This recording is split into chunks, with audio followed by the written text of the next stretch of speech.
This meeting to order. Attorney Plunkett. Mr. Mayor, we request a motion to go into executive and legal session to discuss real estate, pending or potential litigation, and personnel matters. So moved. There's a motion and a second by Commissioner Rice, second by Commissioner Scott. Colleagues, Madam Clerk, we're voting.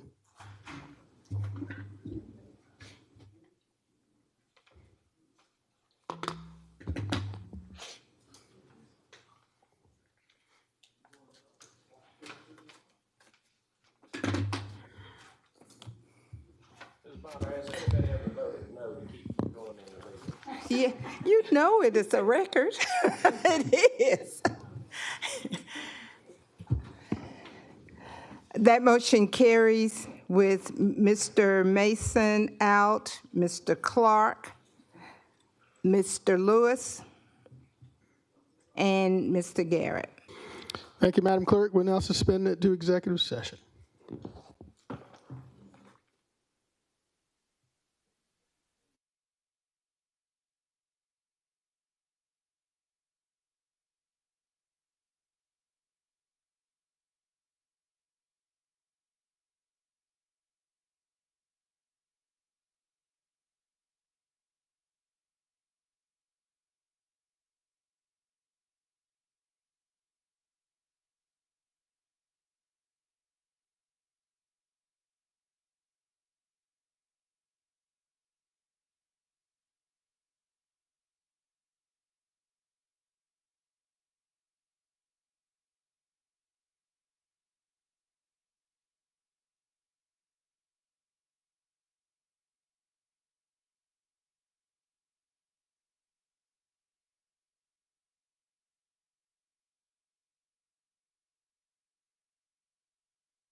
All right, Madam Clerk, we ready? All right, I call this meeting back to order. Attorney Plunkett. Mr. Mayor, we request a motion to authorize the execution of the closed meeting affidavit. Second. Motion by Commissioner Al Mason, second by Commissioner Catherine Smith Rice. Madam Clerk, we're voting.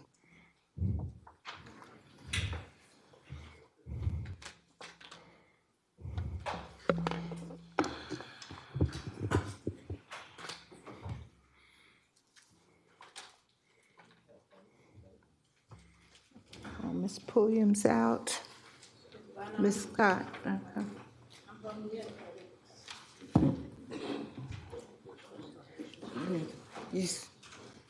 Yeah, You need to get Jeff to look at your, we'll go ahead on and that motion carries 9 with Ms. Pulliam out and Ms. Scott voting yes. thank you, Madam Clerk. Attorney Plunkett, are there any motions as a result of our executive session?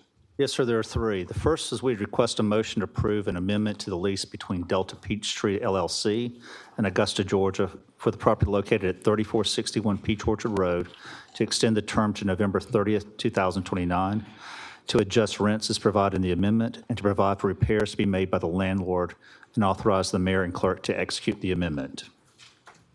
All right, is there a motion, please? So move. Motion by Commissioner Al Mason, second by Commissioner Francine Scott. Madam Clerk, we're voting.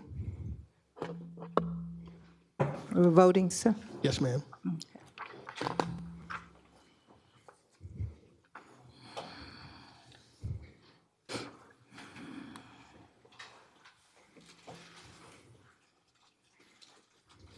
That motion carries with Ms. Pulliam out.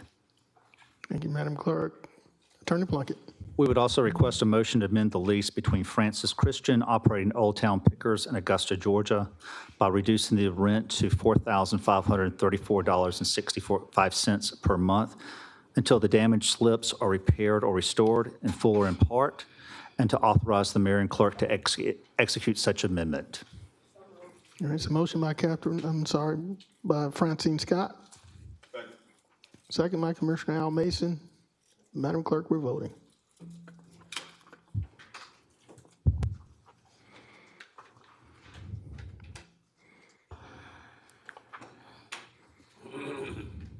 It's unanimous.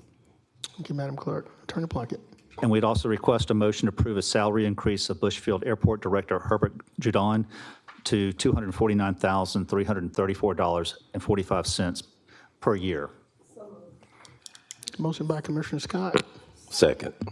Second by Commissioner Don Clark. Madam Clerk, we're voting.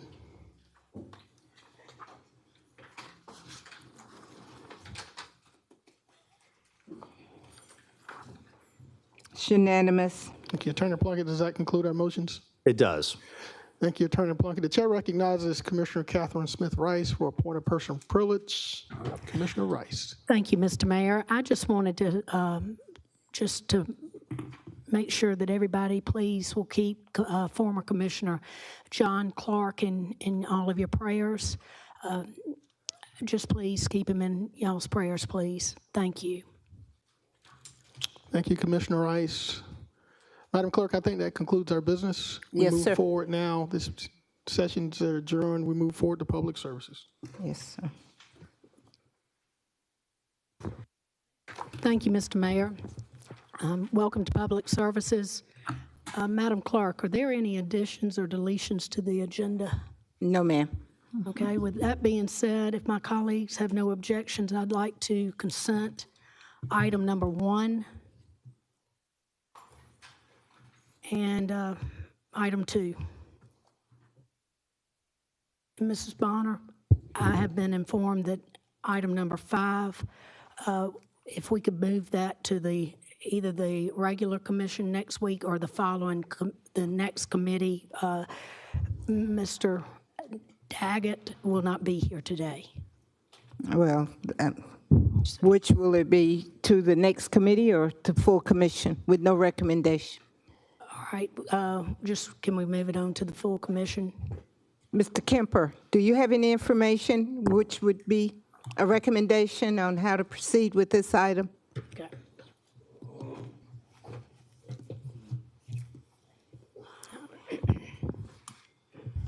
Brian Kepner, Deputy Director. The applicant, Mr. Daggett, has has a VA medical appointment and will not be able to make it.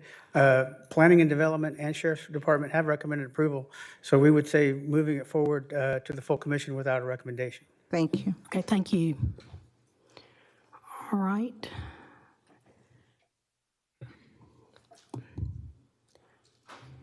All right, I'm sorry. Miss- That will be your consent agenda, Yeah. Madam Chair. That's Items correct. 1, 2, and 5. Correct, yes, ma'am. So, you have a motion? Got a motion, do we have a second? I'll second it. Motion second. Voting? We're voting now.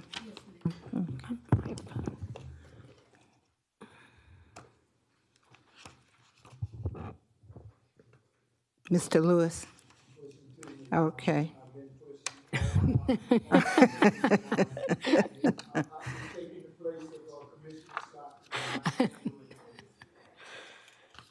All right.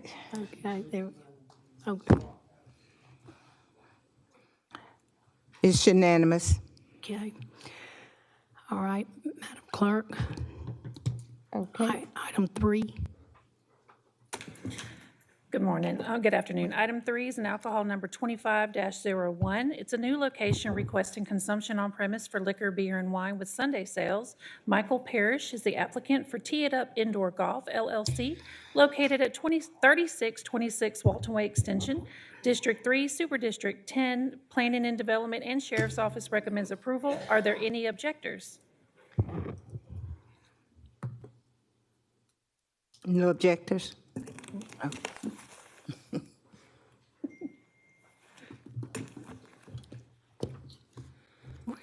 Where's it at?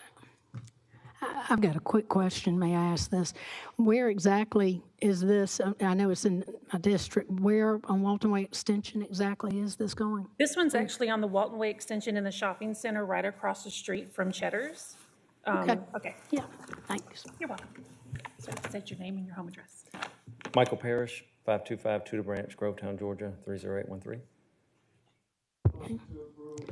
Second. Voting.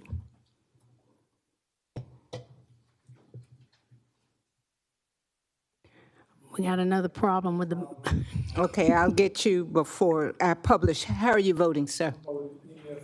Yes, thank you. That motion carries unanimous. okay. Item number 4. Item number 4 is alcohol number 25-04. It's a new location requesting consumption on premise for liquor, beer, and wine. Edward Henderson Jr., applicant for A&E Sports Bar and Lounge, located at 2623 Deansbridge Road, District 2, Super District 9. Augusta Planning and Development and the Sheriff's Office recommends approval. Are there any objectors?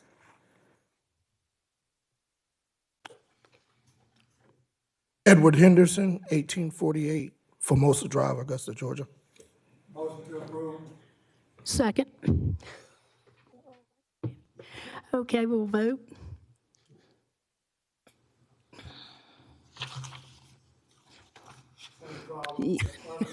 Thank you. It's unanimous with no objectors. Okay. That concludes public safety for the, public service, excuse me, Services. for the day. Thank you. Yes, ma'am. Thank you.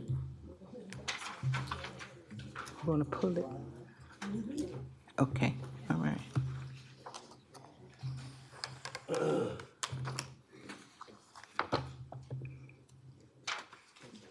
Okay, I'd like to call Administrative Services Committee to order. Are there any deletions or additions? Madam Chair, the administrator would like to, on item number 1, defer it to the next committee meeting. Okay.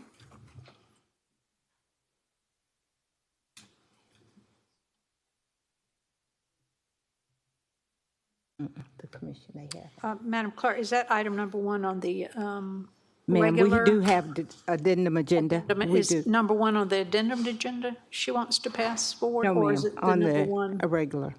Oh, okay.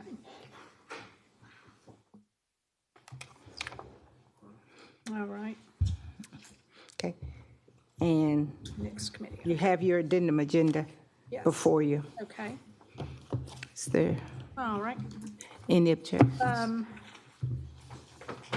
Could I have permission from my colleagues to consent then number 2, 3, 4, 2, 3, 4.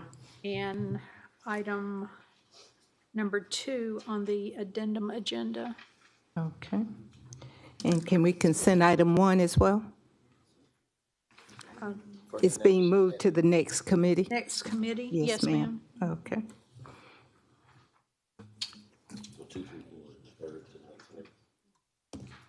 No, 2, 3, and 4 consenting, yes. Right. Okay.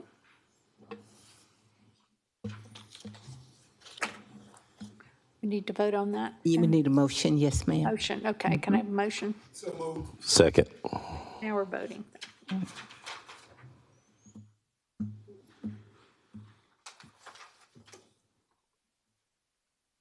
Is you ready?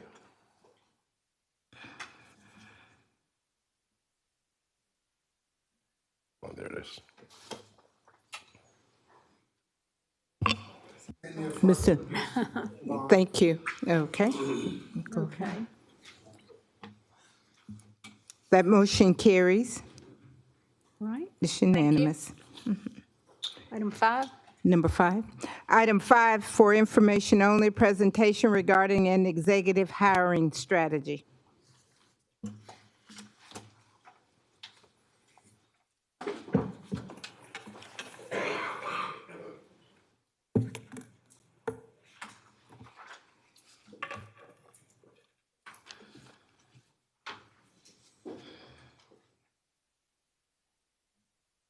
Thank you.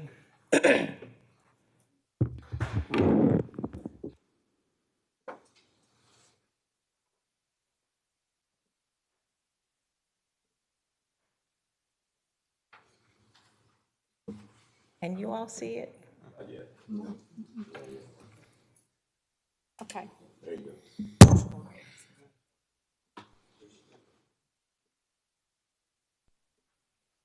Okay.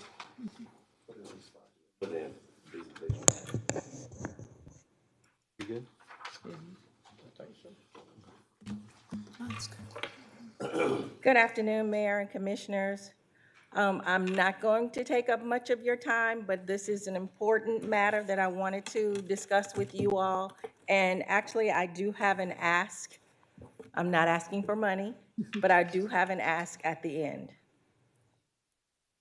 What we are going to do, what I'm doing today is just presenting to you how we're going to move forward. I think in your packet, what I did provide to you was an SOP, number 1, of your executive process, as well so as a copy of this presentation. I want to make sure you understand I'm not trying to supersede anything that you already have in place. I want this to work in concert with what we already do. So moving forward, I want us to be able to tell our own story for Augusta versus having anyone else talk about all the great things we have here in Augusta. We should be telling our own story. In an article the other day, I noticed where the mayor said, we are funky and formal. And he's right, we are, but we should be able to present that on a platform that we can actually bring candidates to Augusta. Do we have challenges? Yes, we do have challenges with attracting top talent, but it is part of the reason is how we are going about doing our processing. I believe this 90-day strategy will get us there faster so we can get the talent you want sooner. The thing I want you to pay attention to, the top 4 are the positions you are responsible for as the commission. The others are department heads. So I want to make sure you know what you're looking at as we go through the process. Know what's in front of you so we can tackle it collectively. How are we going to do this? Instead of waiting for you, I want to put together a market analysis so you know what we're looking at. I want to be able to prepare job descriptions so you can see that immediately. So you see the brand, you see the posting before it goes out. I want to be able to use our partners. The HR department, several of us are already members of ICMA. We're members of SHRM, local as well, so is national. So we have resources that we can use internally to make sure that we get our candidates out there, we get the message out there, and we are able to attract the right candidates. Also, we have partnerships throughout this community as well, so as nationally, that we'll be able to have access to and be able to make a recommendation to you whether we would go with a recruiting firm or we would do it in-house. Again, this whole process does align with what you already have in place. What we've done here is just put it in terms, in deliverables that you would be able to see what we're actually doing when it comes to you. So I just want to make sure you know that. And so these are all deliverables that HR is being held accountable to make sure we deliver to the administrator on time. If we deliver to the administrator, she can get it in front of you in a reasonable amount of time and we can move forward. And the timeline is not for you, it's for us. So that we stay on top of the dates and we make sure that we deliver the candidates, the candidate pools to you in a reasonable amount of time. Again, this is just a quick snapshot of what the expectation is from our part. And we wanted to make you aware and give you a 90-day,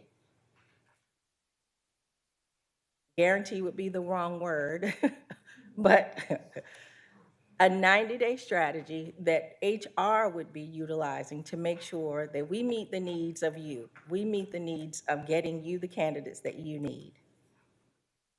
Are there any questions? My ask is that you would accept my 90-day strategy as an approval to use moving forward with the next selection of candidates.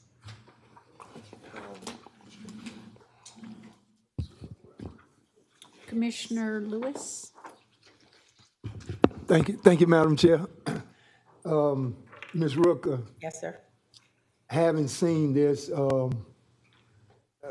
this proposal that you've put together, I just want to thank you for time spent and thank our administrator. I think we had a little earlier conversation about this and didn't know to what depth that you were doing this, but we did speak about this a little earlier. But I'm in a good way right now.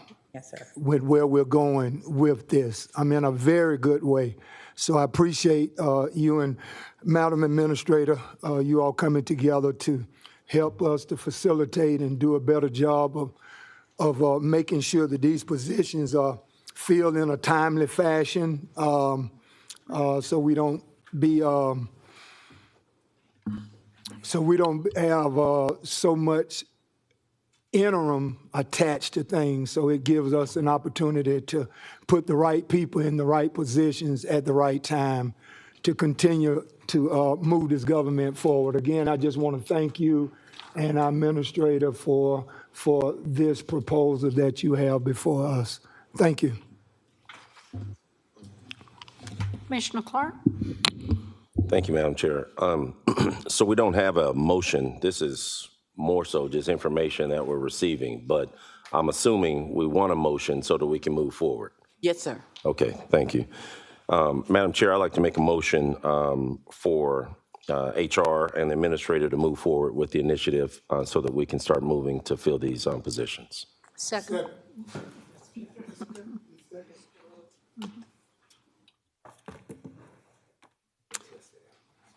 Okay, we're voting to receive that as To information. approve the strategy as presented. Okay.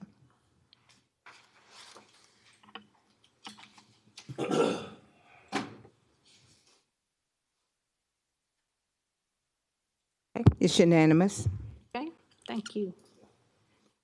Item 6, Homeless Task Force update. Commissioner Johnson? Thank you, Madam Chair. I wanted to get this update before the commission, before this committee, sooner than later, being that this is a new year and there's been some leadership changes on the Homeless Task Force, in which I'm extremely happy about, and I think after this presentation, you will be too. But I'd like to introduce to the commission and those in attendance the new chair of the Homeless Task Force, Nomi Stanton, the chair-elect, Luke Naday, and Angela Backus, who just does everything in the community. So I'll yield the floor, Madam Chair, to the new chair of the task force, Nomi Stanton, if it's okay with you. Be great, thank you. Thank you. Good afternoon, Commissioners and Mayor. My name is Nomi Stanton, and I am the chair of the Augusta Homeless Task Force. I was elected well over a year ago, and I've been chomping at the bit, waiting for my turn. The whole goal of being here in front of you today is really to start off on the right foot. We want to be a part of your team. We have, I believe, to be one of the strongest teams in the CSRA, which you will find. My goal is also to really open up the lines of communication. I really want to see forward movement. I also want to be held accountable personally if we are not making forward movement, and you not see positive changes in Augusta. Again, I'm very encouraged, and I know you're taking my word for it, but my colleagues here are simply outstanding. So our goal is to come before you every month to give you an update of exactly what we are working on. We think that that is very important. We want you to be able to feel our open door policy, which we would love to have you come to any of our task force meetings. And if you are unable, we are going to be Facebook live streaming it on our Facebook page, the COC Continuum of Care page, which I'm very proud of because we recognize how busy everybody is. Essentially today is just introductions, so you know who to hold accountable. And also every other meeting we're going to be introducing members of the task force that are doing beautiful, incredible things so that you can say, you heard it here, and then you watch us grow. I think that's very powerful. So as you know, right now, we're in the middle of our PIT count. That is our point in time count. Essentially, we have several volunteers from across the CSRA that have come together to help us. What is the PIT count? That is us recognizing that we're never going to be able to eradicate homelessness. That is simply a myth. But what we can do is acknowledge the barriers that are holding people back, and as a team, come up with a strategy. So next month, I will give you the data that we're collecting. Due to the storm, the beautiful storm last week, I actually enjoyed it. We are now a little bit behind, but we're making up that this week. So I will next month give you an update. Some of the projects that we're working on, we are going to be putting mailboxes downtown as a task force for several of the organizations that are doing active case management for those in need. That's Marion Barnes, that's Salvation Army, that's the Boys and Girls Club, that's Safe Homes. That is an important thing, getting vital documents and getting people back up on their feet. That is our ultimate goal as a team, and we are working as a team. We're also going to be creating, with the help of the Boys and Girls Club, a teen homeless task force, because our goal, I believe, we have a responsibility as the leaders in the community to raise up our future leaders. I want them to also own things in their community. I think that also is very powerful. We are going to be holding a SWOT analysis. For SWOT analysis, I want to introduce Luke Naday, who is the outreach pastor at First Pres. If you don't know him, I'm so sorry, but he is a dynamo. He is going to be, for lack of better terms, my work husband for the next year, and then he is the incoming chair. He will be coming up. He being able to be every step along the way of everything that we are doing, he will then be able to carry that and bring that ball all the way home. So great pride to introduce Luke. So my first role as the chair-elect was just to begin to go and identify our committee members and our committee leaders, ask them what they had accomplished, which was not very much over the last 2 years, to be frankly honest with you guys, and to begin to encourage them to say, can we do a SWOT analysis to say, what are the strengths that we have in your particular area? What are the weaknesses? And let's be honest with ourselves, there's plenty of those. And let's look at the opportunities, and let's look at the threats that are prevalent in our area. And then how can we, as the Homeless Task Force, begin to address the areas that we have the funding and we have the abilities to address? So we look to have those meetings over the next 2 months. There'll be 6 of those different meetings in those different committees that are happening, addressing everything from mental health to sheltering to employment to supportive services to housing and all those different areas. So we look forward to reporting to you guys on what we see, on what those analysis come back with, where we're honestly at, and what opportunities we see moving forward in 2025 and in 2026 and in 2027. It's going to take us more than 1 year to accomplish the goals that we set forth, but we need to begin to put together a strategic plan on what goals we can accomplish quickly and which ones will take us a little bit of time so that we can get the proper funding for those longer-term projects moving. Next, I'd like to introduce Angela Backus. She is in charge of our Support Services Committee, and she's going to let you know about something incredibly exciting that I would love for you to be able to convey to your constituents.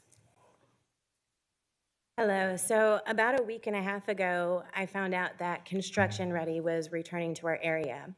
It's been 3 years since they held a class here, and for those of you who aren't aware of what that is, it is a 4-week-long class that participants walk away with 8 industry certifications in construction. The day before graduation, they meet with potential employers and interview, and then at graduation, they find out who they've been matched with. My oldest son was actually a part of the last graduating class when they did it here.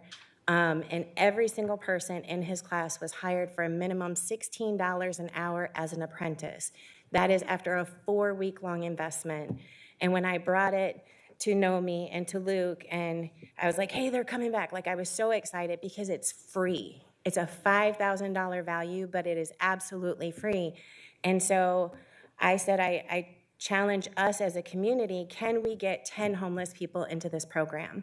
Can we not only get them into the program, but can we all work together and collaborate to provide housing, to provide transportation and foods that they can get through those 4 weeks, and then a couple of weeks afterwards until they get their first paycheck. And then we're hoping that we can work with housing and community development for rapid rehousing funds that can be set separately to the side just for these graduates. So hopefully within 6 weeks after the start of this class, we will not only have helped them to be on a career path, but also permanently housed, not transitional housing, because it would be their home. So I'm really excited that so many of our committees have come together. Like I said, Luke, Nomi, the Housing Committee with Sean Edwards, Olga, who is now the secretary. Everybody's pulling together and doing their part, and I think it's incredibly beautiful, and I'm excited to see where it goes. Also, they are 24 seats in the first class. They want to fill at least half of them with people that are justice impacted. So previously, and I don't know if it's the same now, the only 2 things that would disqualify you from participating is if you had a sex offense or if you trafficked cocaine, just cocaine. So all the other stuff is apparently okay. But I can tell you, and Jordan was actually on my team for the overnight pit count. We went through the medical district, and there was a gentleman that was sitting on the side of a brick wall next to a house, and when our deputy walked up to him, he just looked so defeated. He had some tears on his face, and I went and I sat down next to him, and I shared this program with him, and I was like, come on now, you know that deserves a smile. And I actually got a smile from him. But this is what hope looks like. You know, let me guide you through and walk beside you and help you to get up off of your feet. So I look forward to seeing what results we can bring in and how big this will grow. Thank you so much. If anyone has any questions. Yes, I think Commissioner Mason. Thank you, Madam Chairman. So if we're trafficking fentanyl and amphetamines were okay, right? Is that what you? Don't answer that. That wasn't part of that wasn't part of it. Listen, I want to say thank you first of all for the work that you're doing in the community, and I'm wondering if this even falls up underneath your purvey. But these bus loads of individuals that are coming into our community that are being dropped off, homeless.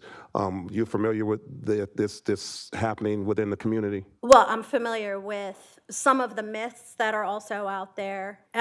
Is it not happening? Well, I do believe that Helene did bring, I'm going to acknowledge, several folks because Augusta did have so many incredible distributions. And now, unfortunately, those are folks we would like to get back home. I'm going to be completely honest. One of our biggest barriers is transportation. But again, we don't know what we don't know. And also, we need to put things on the table. And literally, I don't want to just use word salad. I want to have actual movement with my words. So that is something that we, obviously, as a task force, have recognized. We've recognized the different things that are out there, and we want to address those and move forward. But a huge barrier is transportation, not just getting people back home, if it's a safe option for them, but also around town to be able to get to employment too, so they can be a productive citizen in Augusta. Sure, okay. It's just something that was brought up to my attention on a couple of occasions. And if there's anything that you feel that this commission could assist with in any of those areas, I'm sure Commissioner Johnson certainly knows this, but we would certainly like to hear about it. And if we can do anything as a commission to assist, whether it's transportation or whatever the case may be, I would certainly love for it to be brought before the commission and see if we can get the help that's desired. I very much appreciate that, because last year there was discussion about a community care ticket, and the Augusta Transit Authority has been outstanding and very open to that. And so very grateful for the opportunity to serve as a team. Thank you. Okay. Thank you so much. Thank you all so very much for the work that you are doing. Okay, do we need a motion to just receive his information? Without objection. So move. The hang of this. Okay. Well, I'll go ahead and like to receive this information receive this as information without objection. Okay, second.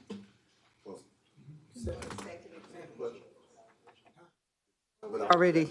I said without objection. Okay, Yes, we'll we just figure it did out. I'll figure it out sooner or later. Okay. Okay. Where we headed next, ma'am? All right, number 7. Number 7, okay. Item 7 is to approve the award of the residential waste and recyclable collection service contract with 2 waste hauling firms, Georgia Waste Systems and Coastal Waste Recycling. Okay. Who wants to start this discussion? Oh, I'm sorry. Yes, ma'am, I didn't see you on here. Sorry about that. Mr. Mayor, members of the commission, as it relates to number 7, I would first like to call our interim procurement director up to provide us with our respective options and how we could proceed. I would also like to split these 2 items out. One, in my mind, is more of the deciding on how we're going to proceed with assigning a respective contract, and the other is responding to the respective costs for us to, the new costs for the actual hauling and everything else with the ancillary costs and everything. And I want to separate those 2 items so that we can look at them separately. But if no one objects, I will go ahead and defer to our interim procurement director for now for the respective options. Okay. Yes, sir. Good afternoon, Mr. Mayor, members of the commission, Madam Clerk. As the administrator has stated, there are a couple of options. The first option, of course, is to approve it as the agenda item reads. Option 2 is, as she has stated, you can separate it out. We can approve the vendors, and we can go back and work on the price option. And the third option would be to vote it down. Vote it down. The process we use is the RP process. In the Augusta, Georgia Procurement Code, that is Section 110-51, and we followed it to a T. So it's very limited what you can do in the process without compromising the integrity of the process. Okay. Commissioner Guilfoyle? Thank you, Madam Chairman, lady. Interim Director Williams. White. Sir? I think his name's White. I apologize about that, Mr. White. Well, this thing originally came before us last year. We actually had it procured to only go after Zone 1. Is that correct? The first time, yes, sir. Yes, sir. And so what we found out when it was actually going out for bid for Zone 1, the cost was unreasonable. It was very high. And so that was when the body directed staff to put it out go back out for procure for all 3 zones. Correct. For one end user, not to be divided. I don't recall one, but the direction was to put it back out. Director White, so basically what happened at the beginning of last year, we ended up having 2 vendors presented to us, one for Zone 1 and then the other company that took over Zone 2 and 3. Is that correct? Again, Commissioner, I don't recall us being directed to come back with one vendor, so I can't speak to that. Okay. So basically what's being presented to us now is no different than what was being presented as of last year. We still ended up with 2 different zones, 2 different vendors. Would that be correct to say? Correct. And so it's my understanding that I would imagine that if we went out for bid, that the lowest price would probably be deemed the best, but somehow with the procurement process, it's judged based on different situations that's tallied up at the end for y'all to determine who's the winning bidder. Is that correct? Okay, you're mixing 2 different go ahead. processes. You said if we go out to the lowest price vendor, right, it's awarded to the lowest responsive vendor. So whoever that lowest responsive vendor is, unless we have some compelling reasons why not to award it to them, it's awarded to that lowest price vendor. But in this process, it's qualifications driven. Okay. All right, I'm going to open the floor up for my other colleagues, and I'll be back. Thank you, Director White. Commissioner Mason? Thank you, Madam, I think it's Vice Chairman. Just a couple of questions here. So the RFP that went out, or we call it solicitation, that went out for these proposals had specific requests, scope of work, certifications, what have you. Correct. Areas of operation and so forth. And you're saying it was your understanding that it was all 3 zones, but it was never intended to be one provider? No, that's not what I said. Oh, what are you saying? I said it was put out as a RFP. Put in the RFP, it may be up to 2 vendors. The direction we got, or my understanding, the direction it gave to the engineering director, it never specified a number of vendors. That's what I'm stating.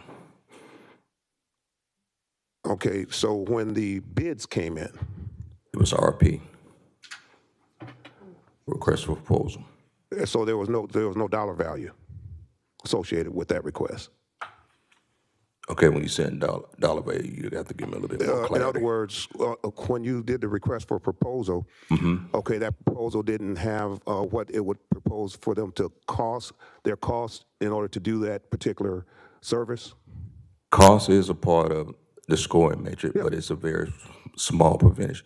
Qualifications drive it more than price. Price is the last thing the evaluation committee considers. So this wasn't But really, it's strictly for a scoring okay, purpose. so this wasn't really a low price technically acceptable contract, it's more of a best value. No. Okay, what contract vehicle was used to put this out there? 'Cause A I'm trying to request for understand. proposal. Okay, but you're okay. So you're using a weighted metrics, I would say, That is correct. for certain areas. Correct.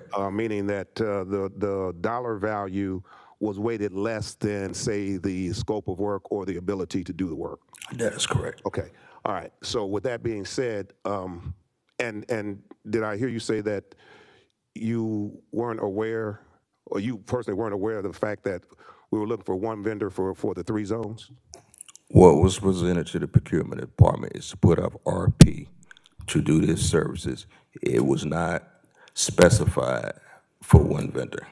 Do you realize, and maybe it wasn't you at the particular time, that this is basically what we had previously, and the reason why it was getting kicked back on several occasions because that wasn't what was being asked for, what wasn't working? Well, I can't speak to what was presented previously, but yes, it's the same thing. Okay. Yeah. All right, very good. Let me, really, I don't really have anything else for him. It's more for Dr. Malik. Okay. Thank you, Ms. White. Or is it Williams? No, it's White. I'm just, We good. Commissioner Anybody else? Pulliam. I'm sorry, let me get out the queue. Sure. Commissioner Pulliam, do you have a question? Thank you. Mr. White? Yes, ma'am. Thank you, Chairwoman. Yes, Slindak? Yeah. Vice Chair? Okay, yes. Wanted to make sure I addressed you correctly. My question is, as we're talking about what was specifically said or not said, Interim Director White, do we have I'm going to direct this, I believe, to the administrator. Do we have the notes from that day or what do we call it? The minutes from that day, sorry. No, ma'am, I would not have the minutes from that day. Okay, all right. So we don't know exactly what we directed. But we need to read those minutes. Okay, all right. That's pretty much my question.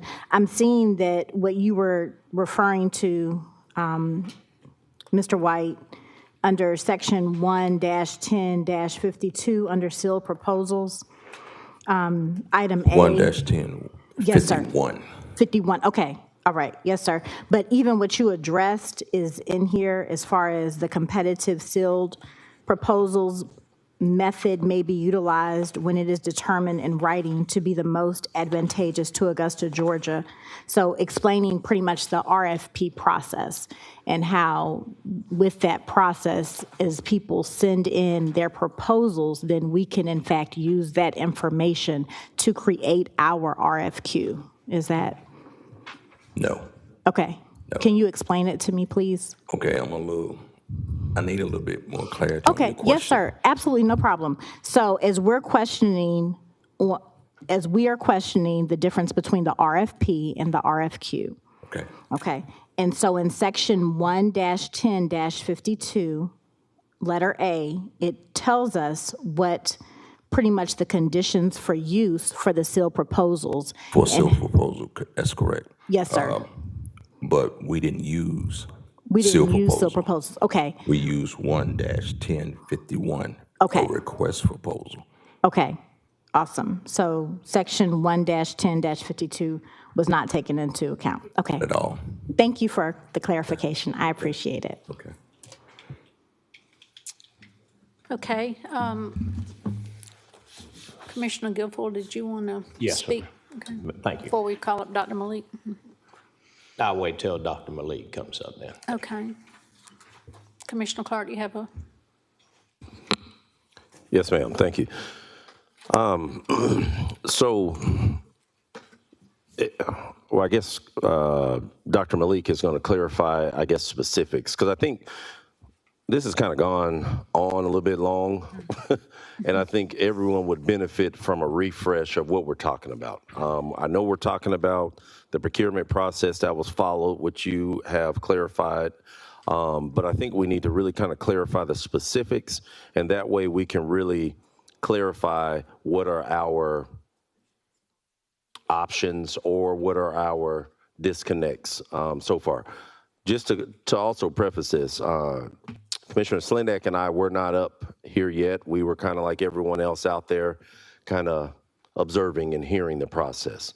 But for me, to be able to determine one way or the other what my support would be, I like to hear a refresh version of what we're talking about, what's on the table that went through the procurement process, but what are we considering right now? So Dr. Malik, if you can come up and clarify that so that we can kind of dig into exactly what we're talking about.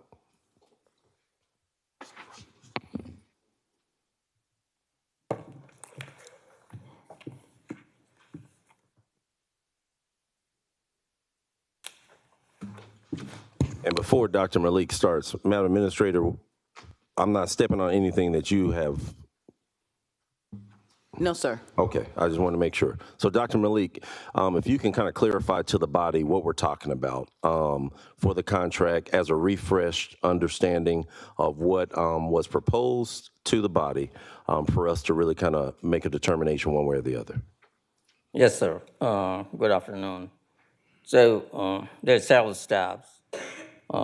One is that the procurement director explained, there are three different processes how you procure services. So when a request for qualification, price is not a factor at all. The other is a request for proposal where price is a factor, but it's not the deciding factor. It's one, and then is your bid. So there's the three processes. The bid is the lowest qualified bidder, whoever, it has to be qualified bidder, but the price is, you can call it the deciding factor. So this process, war request for proposal, is the same process that was used when this program started. So, I took the same process, kind of refine it, what we learned, and put it out. The reason is previously we brought zone one was because of the termination dates were different. And so one was ending at December 24th, 31st, 2024, and other was ending December 31st, 2025. So that's the reason why zone one was brought to this body to award that contract so we can continue the services for zone one because that contract was ended, was going to end. But this body decided not to accept that recommendation, but to basically transition that zone one and also terminate the zone 2 and 3 contract and put the contract out as for entire 1, 2, and 3. And the reason, at least, I'm going to give what, I understood was the price for zone 1 was $27, some change unit price. And the reason was if we bid all three together, price will come down. And exactly that's what happened. Price did come down from 27 something to 24.10 to roughly $3, maybe $2, something close to $3. So that's at least my understanding was the price is a concern. If we bid all three, it's going to come down. So that's the background. So now we brought it back to this body with the recommendation that award the contract to two top qualified, top-rated qualified winners. The reason being is, I presented last time, now at least from the submitter, we had to go what they submitted. none of the contract, there was 4 submittals. We got 4. So we went through the evaluation process out of 4. So out of 4, there was 2 selected for the top rated on that. So from the submittals, the Augusta had around 74 or 76,000 serving locations. So none of this vendor has that many locations served under a single contract. And then the area and all that. So that's the reason of this recommendation. So right now, what we discussed and we're discussing too is, again, department recommendation is award the contract for the next 10 years to 2 vendors at the price which is going to attach to I think it's $24.10, but it's in the agenda. So that's the recommendation. The second part, as Ms. Allen, the administrator said, is the price or the rates because they're going to charge to the residents to provide a service. So that is really is separate than this. It can be, tabled it now and been discussed separately. So hopefully I gave you enough information. You gave me a lot, for sure.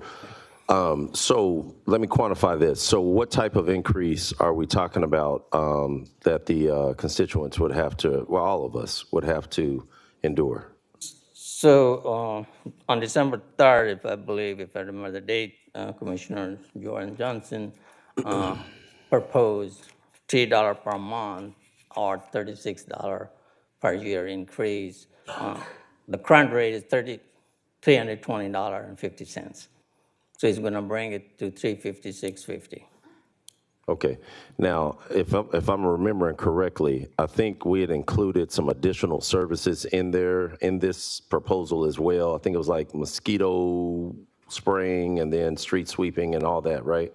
Yes, sir. So that is, those services are part of this program. And this program was restructured back in 2011.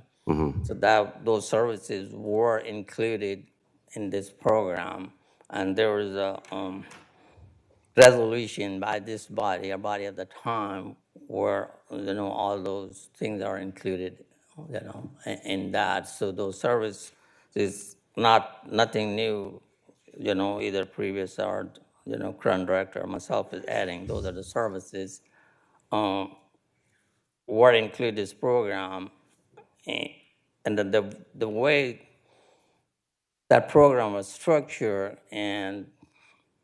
but if not implemented, the cost of the services escalated part of the CPI index, the contractor. Same way, the rate or the charge city, annually charged to the citizen should have increased at the same rate. Right. We should not have that challenge you're facing now. So that didn't happen that time. And also, in addition to that, any other charges to the program, like franchise fee, for example, if it's passed through, should have been factored in to the rate, which Augusta charges the residents. So all those things didn't happen, and then the cost escalated. So even, I'm just going from memory, we take all those escalations into consideration, it would have come to $420 or $30. Okay. So with all that, I'm going to do a recap, and then I'm going to pass to my colleague from the 6th. So 2 carriers providing services for all 3 zones. Mosquito service included, street sweeping service included, no recycling included, because we don't have recycling, right? So recycling is not included in the city provided services, but is mandatory as a part of the contract. If I wanted to recycle, I have to call that respective hauler to set up the account, and hauler has to provide the service. Hauler cannot refuse it, that, hey, I don't come to your area for recycling. So it is going to a little bit restructure because we have to or the city has to rebuild the recycling program, really. We don't have a good recycling program. So that was a good way to kind of restructure and get started, and then maybe work with these vendors to reestablish the recycling program. Maybe consider a different, providing different location, or have like convenience location for citizens to recycle. But Right. that was the whole idea. But right now, yes, it's not included in the city program, but it is included mandatory in the contract.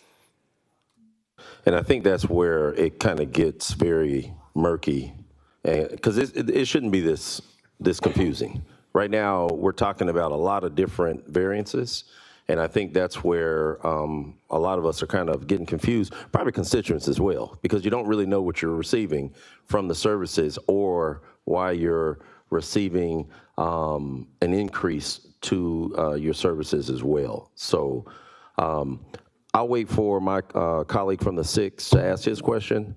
Go ahead. You Yeah, had let me something? clarify. So that was done at the directive of this body. Two things: don't require the CNG, and exclude the recycling. Say that last part. The body requested what again? When this was discussed to rebid it, there was discussion that no requirement for the CNG, compressed natural gas.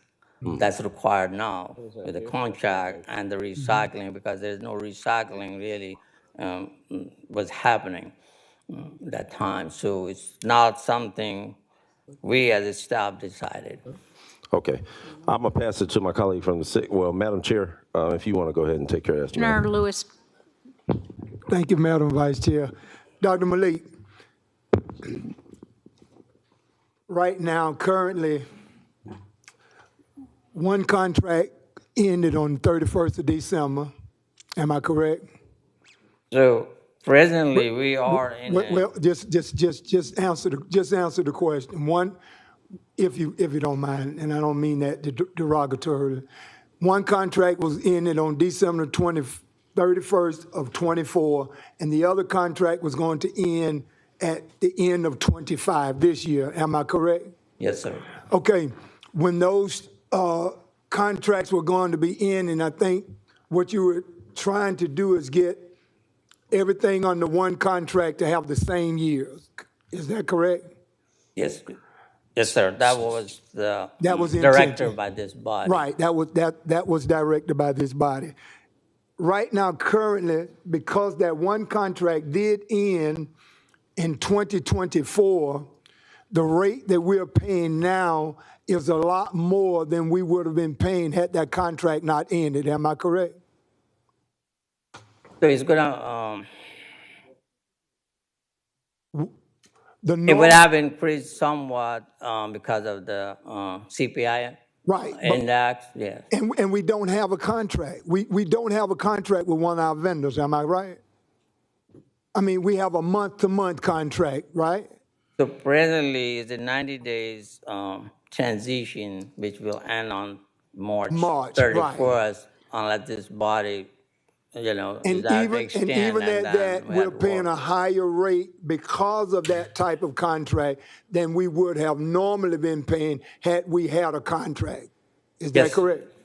Yes, sir. Okay, so here's my question now. This is to Madam Administrator. Madam Administrator, are you recommending to this committee today that we go with the two vendors, and it would give us a cost of $24 and some change per unit? Is that your recommendation to this body?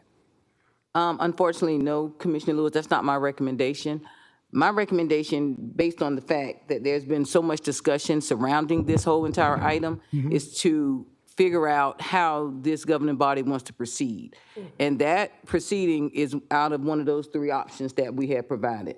One out of the three options? Yes, sir. And to separate the respective costs that will be incurred by our citizens to a later discussion, since to me it's putting too much together. Okay, so the increase that the residents will incur, we want to wait another time to have that discussion. But what we want to do now is to discuss whether we're going to go with option 1, 2, 3, or A, B, or C. Yes, That's sir. what you're saying? Yes, sir. I know where we want to go, but I just don't know how we're going to get there.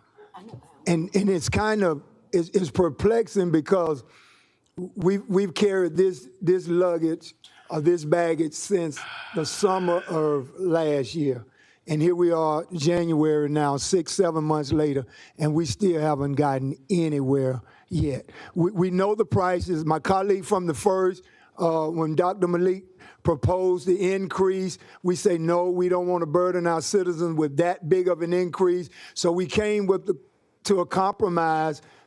My colleague from the first said we got about $20. And we know that everything really goes up in cost. Nothing has gone down in cost. So even our trash collection, we know that it has somewhat has to have an increase as well. I'll let y'all finish the sidebar and Were you asking an administrative question? I'm talking. Yeah, that's who I was talking with. Go ahead. Yeah, that's who I was having this conversation with, the administrator, because I want to know what we're trying to do. I just need to know, what's your recommendation, Madam Administrator? Just give me that, and I'll shut up. Just give me that. My recommendation, basically coming into this whole process, toward the end of the year, after this has been out there for a couple of years, would be to get the directive from this body and how you want to proceed. It is not clear to administration, I'll be honest, and how this governing body wants to proceed. Do you want to proceed with what has been presented to you and go with the current two in the proposal that was provided?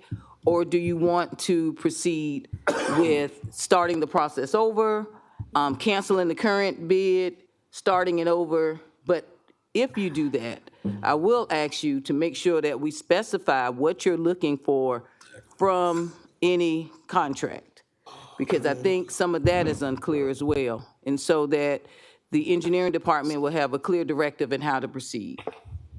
Thank you. I do hear you, and I think that we do owe it to our director of engineering that has done all of the legwork for this particular item, that at least hear what it is that he has to say in his recommendation, since you don't have a recommendation based on that part. And I respect the recommendation that you do have, but I think we got an engineering director and he's brought something to us, and I don't think he is something that he woke up one morning and decided to lay at our feet.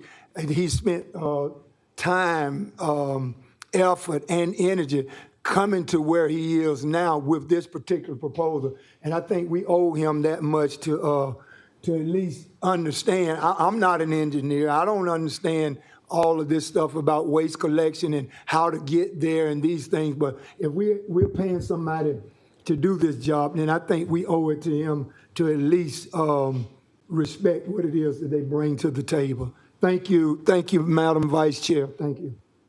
Commissioner Guilfoyle. Thank you, Madam Chair.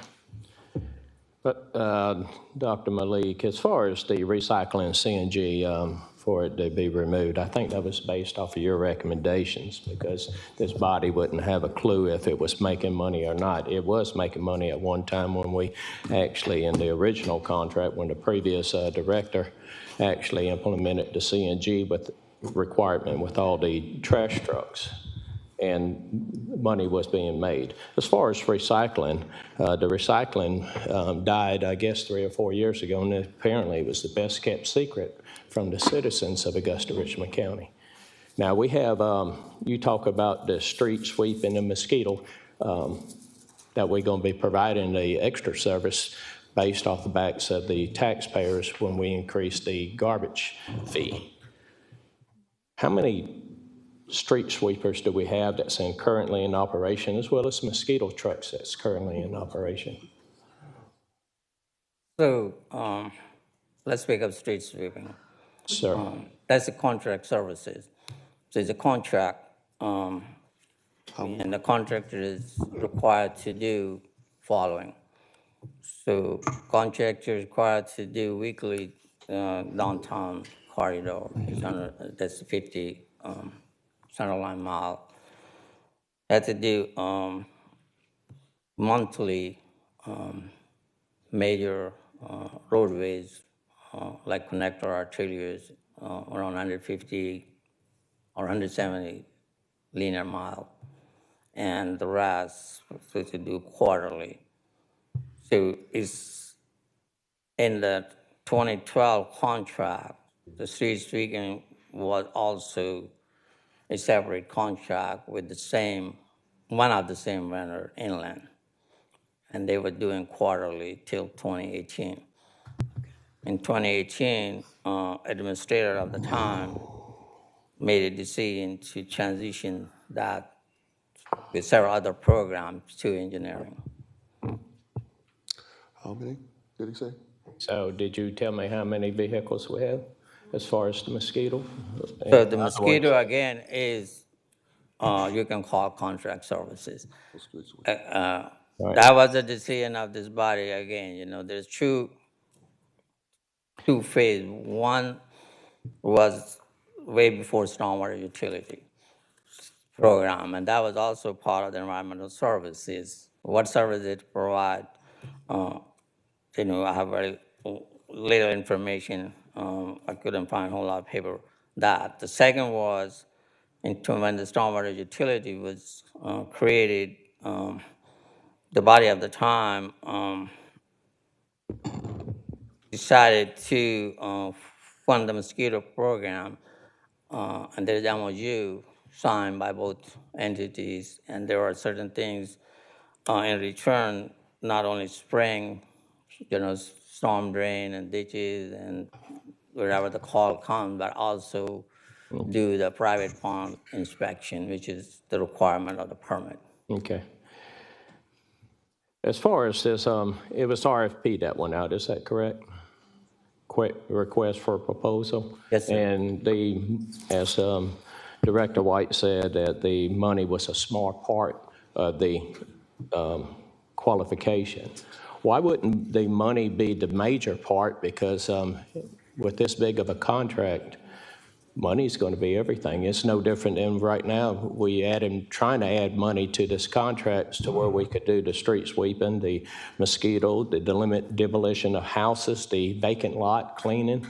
Why wouldn't the money be a major part of the qualifications of the vendors? So I won't call it small part. I was using the is, terminology from the director. yes, sir. It is a part of the evaluation factors. And that's what the process is. You know, how you distribute the weight.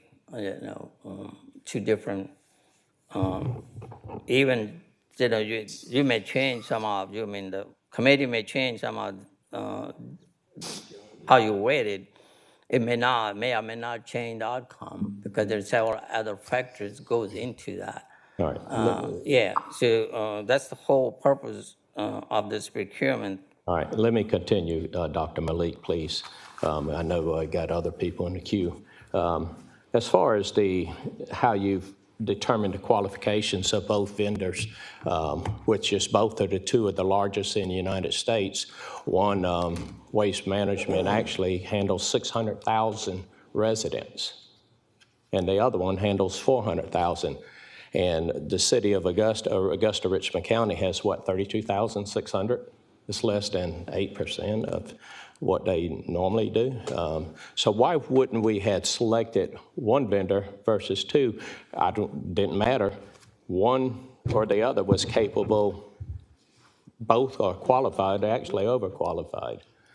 Why wouldn't we have selected one? That was on your decision. Is that? I mean, I presented why we didn't, you know, do it. You know, as a director, yes, I had to make certain decisions. So you know what? Again, RFP is a process. So, and we went through what was submitted. If we didn't go what they're doing, and we went 100% what was submitted in that document. That matters. It doesn't matter what Okay. other, yeah, that's the process, and we have to, do that, and it's not the only RFP, there's several RFPs city does. Right. Everybody follows the same So let process, me we may not follow up, agree on Dr. the Malik. evaluation. Let me follow up on one other thing, and it'll be my last question. With us having we actually had 5 or 6 bidders on this, but the two the finalists that we have showing up on the screen, you had stated originally the bid one that we did last year for downtown was 27 and some change.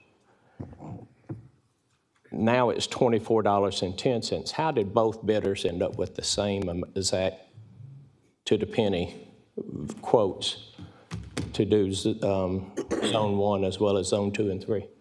So we have to, as a part of the process, when the funds are ready and the forms we want to proceed to the next step, then we will negotiate that. And So because previously, zone 1 and 2, zone 2 and 3 has different rates, higher rates than zone 1.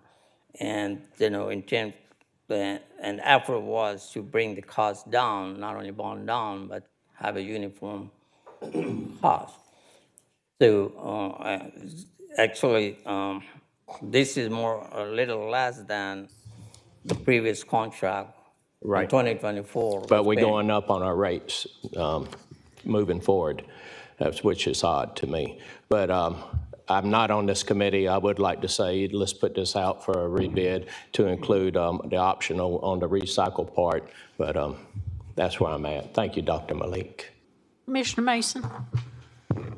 Thank you. I'm going to try to keep it short, but I've got to bring truth to power. So let's talk about some truth, because we can stand on that all day. The fact of the matter is that, in my opinion, I feel like, no disrespect towards the engineering service director, procurement, or anybody else, but my main focus is for the constituents of Augusta, Richmond County at the end of the day. So what am I talking about? Number one, I feel like, if anything, we've overpaid. I'm going to drill down on what Mayor Pro Tem said. Whether the citizens know it or not, there's been no recycling done for years. But we have 2 cans sitting out there as if it has been, as if money's coming in for recycling, and it hasn't. So if we're going to do this thing right, we might as well tell the truth, the whole truth, and nothing but the truth. So help me God. And so why are the vendors pretending, bring in one truck to get trash, and here comes another truck later on to get recycling, and it's all being dumped in the same place? There ain't no recycling being done. So excuse me when I don't just take the word of just anybody. I don't care what position they're in. It is my responsibility to do the due diligence, to ask the questions, and to find out, and to also go to those persons and express my concerns, which I have done with Dr. Malik as the Engineering Services Chair. It's quite telling that certain specific instructions can be remembered, but other instructions or directions that were given can't be when they were given at the same time. Now, I don't know what the reason for all that is. I'm not making any assumptions, but the fact of the matter is that we've had discussions. Now, what I would like to know from the monetary standpoint of the proposals that came in, were there any proposals that bid from individual vendors that bid on all 3 zones and not 2 and 1? Were there proposals that came in from vendors for all 3 zones to be able to do all 3 zones? Yes, no. That's real simple. Yeah, I mean, yes? Yes. Okay. So if in fact there was a proposals that came in from vendors for all 3 zones, why would that be if we didn't ask for all 3 zones under one vendor? That's, something's kind of wrong with that picture. So I don't know what's going on here. See, we need to get to the bottom of, get the devil out the details so the truth can come out. So see, there's some devil in the details somewhere. I'm not sure that I've got them all, but there is some somewhere. I know I've got a few, but I like to pull them all out and put them on the table. At the end of the day, this is about our constituents. You've been paying a certain dollar amount falsely, in my opinion, because we ain't doing no recycling. I got a blue can. Others got a blue can that they sit out there with recycling goods. Ain't nothing being recycled. We're not getting no money for that. Might as well just put it all in the trash. And just be honest about the situation. So I don't know where we go from here. I'm not on this committee, but I'm sure not ready. I'm not, if it goes to commission, voting for any of this foolishness right now because there's too many devils in these details. Thank you. Commissioner Rice? Thank you, Madam Chair. I just want to say, and I respect that Dr. Malik took the time to do this, but being that we have 2 new commissioners, an administrator that have come on, and I'm not on this committee neither, but I'm going to say that we have been bouncing this ball back and forth since last year, and we are sitting up here. None of us, we're not all going to agree on this. And so the way I personally would see doing this is that we take it out for rebid.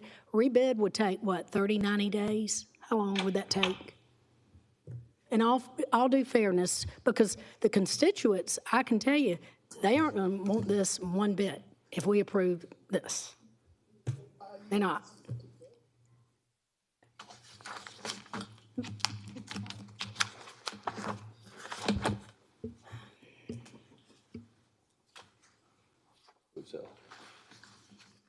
Commissioner Rice, are you? I'm waiting to find Answer. out if Okay. it's All right. 30, 90 days of how long it might take to go out for a rebid on this. I want to know. Because we could sit here another 30 days or 90 days doing this. According to our interim procurement director, it'd be 90 days. Okay? And we've been doing this now for 3 months, close to it. I know we were talking about trash back in December, November. We've been doing this. We're already at, what, 2 months? So I'm not on the committee, but I would like for my colleagues to consider, let's take this out and rebid it and be fair to the citizens of Augusta, Richmond County. Thank you. Thank you, Madam Chair. Okay. Commissioner Clark?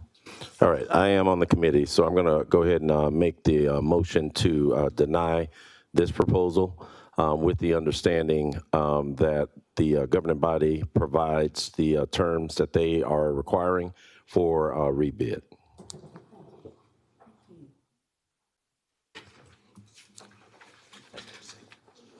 Second, Commissioner Johnson, did you want to say something? Yes, ma'am.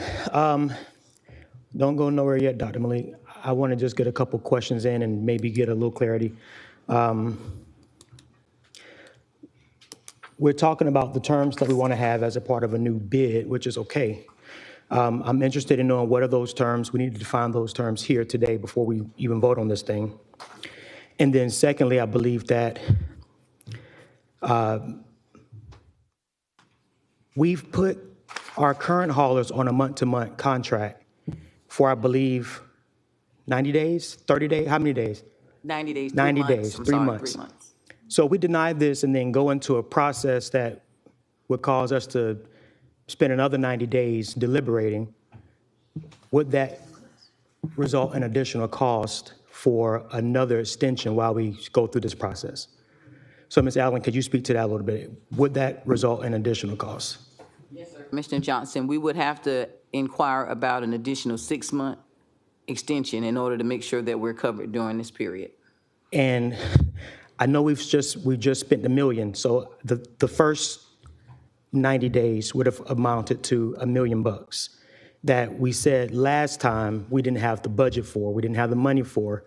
which created a deficit that we're going to have to address here shortly.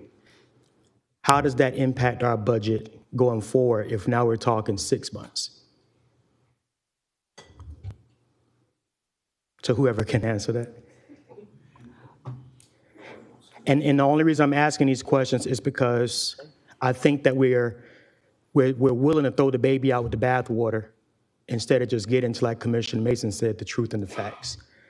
We're getting ready to spend more money on extending a month-to-month contract when we know what's being presented to us might be a slight increase, right? It might be a slight increase, but in that increase, we can tear down dilapidated properties.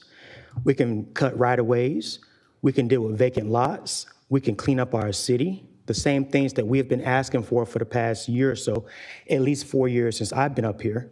That's what we directed the department to do, and the department came back with that request, and there may be some back and forth about if or not we did that. Let's challenge the record. Bring the record back before us. Let's get the minutes before us to see exactly what was said. But on Monday, we want to be conservative in how we spend dollars, but on Tuesday, we're willing to dig ourselves deeper into another hole just to go out and rebid something that we know at the end of the day what this is all about. So I just really want us to be careful with this one because we're spending money that we don't have to go back out for bid. If we go back out for bid, cool, I'll have a problem with that. But I want to just caution and say we are spending more money trying to figure out who the contractor is going to be than we're spending on actually providing the services. And I don't know how we could separate the cost of services from who the contractor is going to be. I don't think that we can do that. So if we're going to go back out for bid and the motion is to do that, let's set those terms out right now. What does this body want to see? Is it cost? If so, what cost? If it's services, if so, what services? If it's recycling, I'm surprised that we're even talking about recycling because we voted to get rid of it. So this is becoming about recycling. So let's set those terms up so that when we come back in 90 days or 6 months, however long it's going to take, that we're not having to continue to spend money on this process because eventually we're going to have to dig ourselves out of the hole that we're creating by deliberating so long. Thank you, Madam Chair. Okay, Commissioner Clark. All right, my motion still stands to deny, as stated, to go back for the rebid process with the understanding to move forward with a sense of urgency so that we can bring this one to close. Shouldn't be a long standing process. You all have all the players, you know who's all in place. We just need to clarify what the stipulations are. That's my motion. Commissioner Johnson. Yes, ma'am. I just had just a point of clarity for the motion maker. Are we prepared to list what those terms are so that when they get this, they're able to go ahead to the drawing board to get started on the process? I'm going to defer to the administrator. Thank you. Thank you. So I would ask that, if possible, Commissioner Clark, if you could amend the motion to add the following. One, we need to know how many contractors do you guys want for this process? Two, do you want to include recycling as part of this agreement? Those are the things that we do need to clarify today so that we'll know just how to submit. And then lastly, I'm sorry, is the process. Do we want to do another RFP, which is the request for proposal, which has been done, or do you want to go into I think it's an ITB, Darryl, that will allow, it goes based strictly on price? And not necessarily the qualifications, and I'll defer to Mr. White to explain that a little further. Right, as the minister has said, we need to make a determination how you want to proceed, RFP or ITB, which we call a straight bid. And let me clarify something earlier that Commissioner Gifford stated. When I was stating that price was a small part, when you do an RFP, there are scoring criteria. Price may not carry the same weight as qualifications and experience or approach and delivery. So that's what I'm saying. It's important, but it's not the driving factor Now, if you want price to be the driving factor, you do a ITB, but you're beholden to whoever that low bid is. Okay, so just clarify for me, because this is committee. This isn't the full commission. Even if we came up with the terms right now, there will be 3 of us voting on that as opposed to everyone, correct? Yes, sir. Okay, so I would assume if we're going to dig deeper into the details of determining what we want, that will require 6 votes to pass as opposed to whatever the committee deems right now, correct? Legally, yeah. I'm asking for clarity, you all. This, you would send it to a, Full commission. The committee can send it to the commission, and then the commission can make the decision.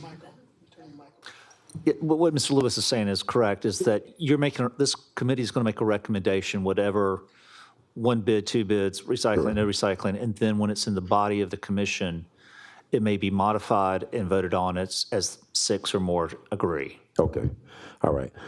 So I'll go ahead and amend my motion. Motion still stands to deny with the understanding of going for rebid with the following terms added to it. Looking for 1 carrier,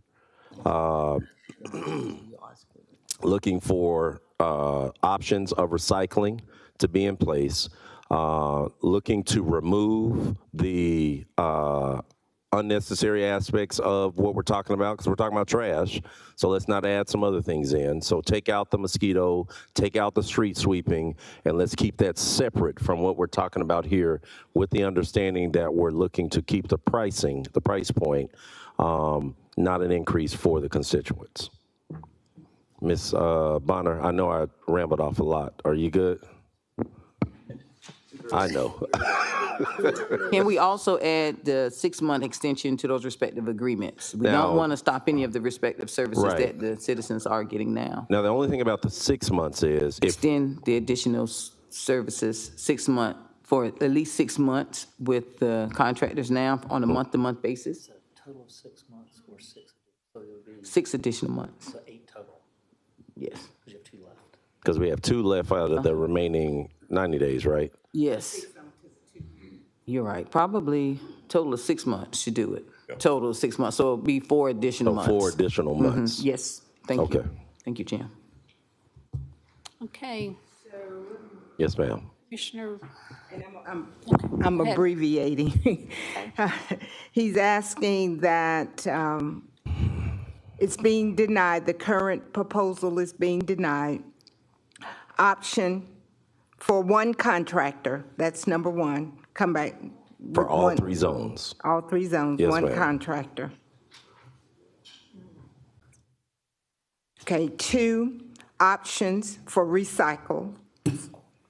So that would be an option. 3, remove add-ons such as mosquito control and et cetera, and extend the contract for 6 months. Current contract for 6 months. So basically, contracts. 4 more months added to the 2 additional remaining. Yes, ma'am.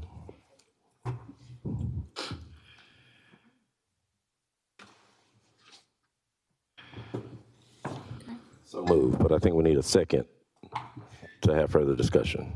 second. Hey, Commissioner William? Thank you, Vice Chair Slendek. My question is, if we're doing, or what are we going to do about ancillary services? I know I personally get a lot of calls for mosquito spraying as well as street sweeping. So are we saying we're doing away with that, or is that going to be included as a separate line item so we can compare pricing? That was my understanding. That was. That wasn't Commissioner mine. Clark. If Commissioner Clark, if you don't mind, please clarifying, if I may address him. Yes, Vice as Chair. a separate service. We're talking about this being the trash service that we're talking about. I don't want us to mount on top of others. I think we have mosquito services and street sweeping already in place, correct? Yes?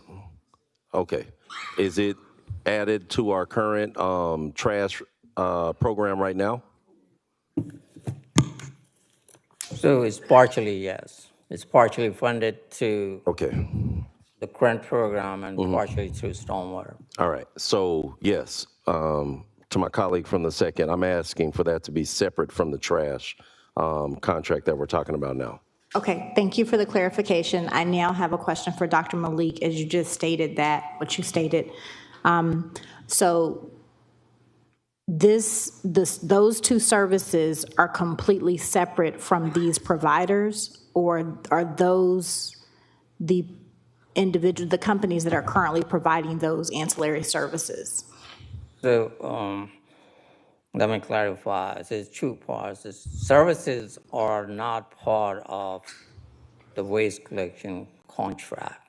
Okay. I think that's what this body is giving direction to redo that. And the tabling, the rate setting, are separating that where those services will come. So that discussion will come back to this body at some point to discuss those.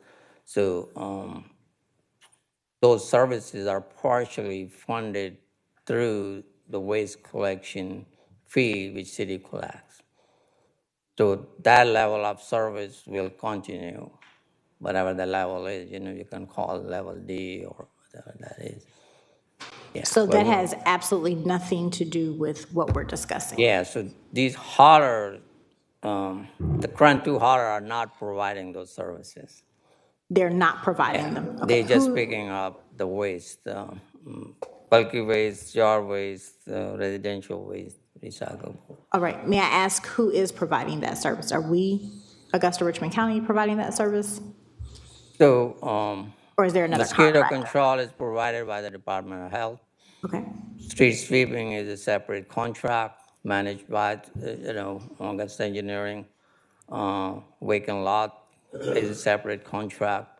So they are separate contract procured through the regular procurement process. The funding is where, we try to adjust those funding to increase the level of services based on the discussion this body has. Like there are two other agenda items already on one of the committee. So if this body likes to see better level of service, I say, we probably are level D now. If you want to go level B, that will need additional resources. So, yeah. All right. Thank you, Dr. Malik. Thank you, Vice Chair Slinday. Commissioner Johnson? Yes, ma'am. A follow-up question to Dr. Malik. You mentioned that these haulers are not performing those services, but you mentioned that the fees that we collect from our constituents funds those ancillary services, correct? Yes, partially, yes. So the money that we would have gained from this motion, this item on the screen, that those dollars would have gone to fund the demolition services and the right-of-way maintenance, those things. So it's in here because the fees fund those services. Yes, sir. And the reason it's there because that's the policy of this body when this program. So if we remove the ancillary services piece out of here altogether, what we're essentially saying is that when we get this contract settled, that we're not looking into funding those services through our garbage fees. I'm asking a question. I'm not saying that you said, I'm asking a question. Yes, and also I think we have to, this body has to redo that resolution. So because I'm only asking a question, and I'm not putting words in anybody's mouth. I'm asking a question because I want to understand if the fees are in here, if those services are in here, because we're collecting those fees to fund them, and we take them out, I guess my better question should be, or the better way to word it is, where are we going to find the funds to fund those services in other places?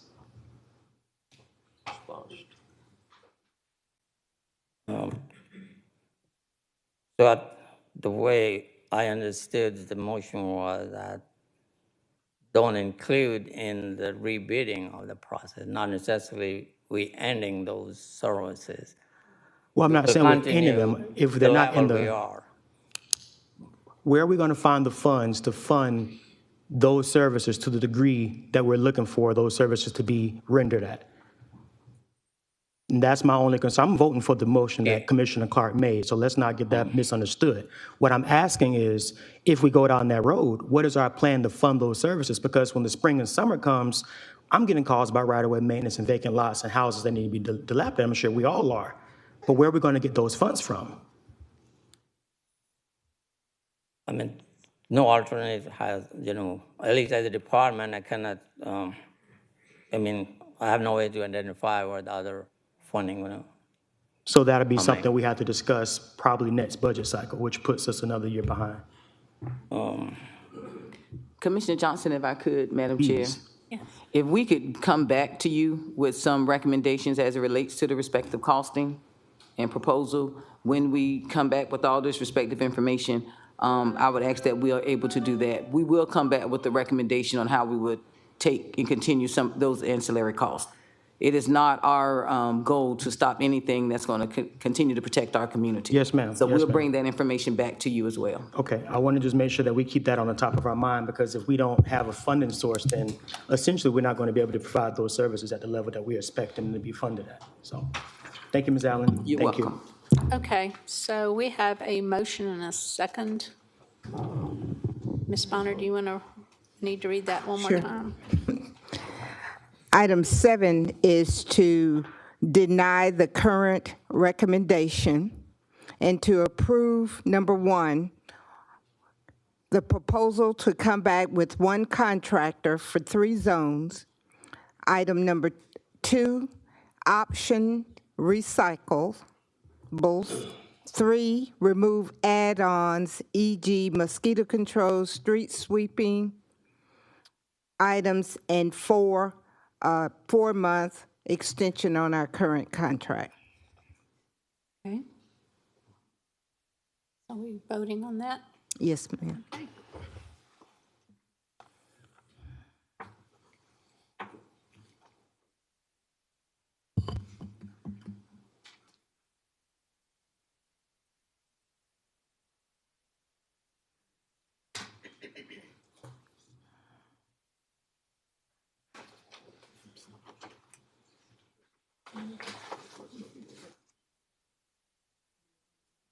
Trouble? Are you good? It's not working. Yeah, it's not. This button's not working this phone.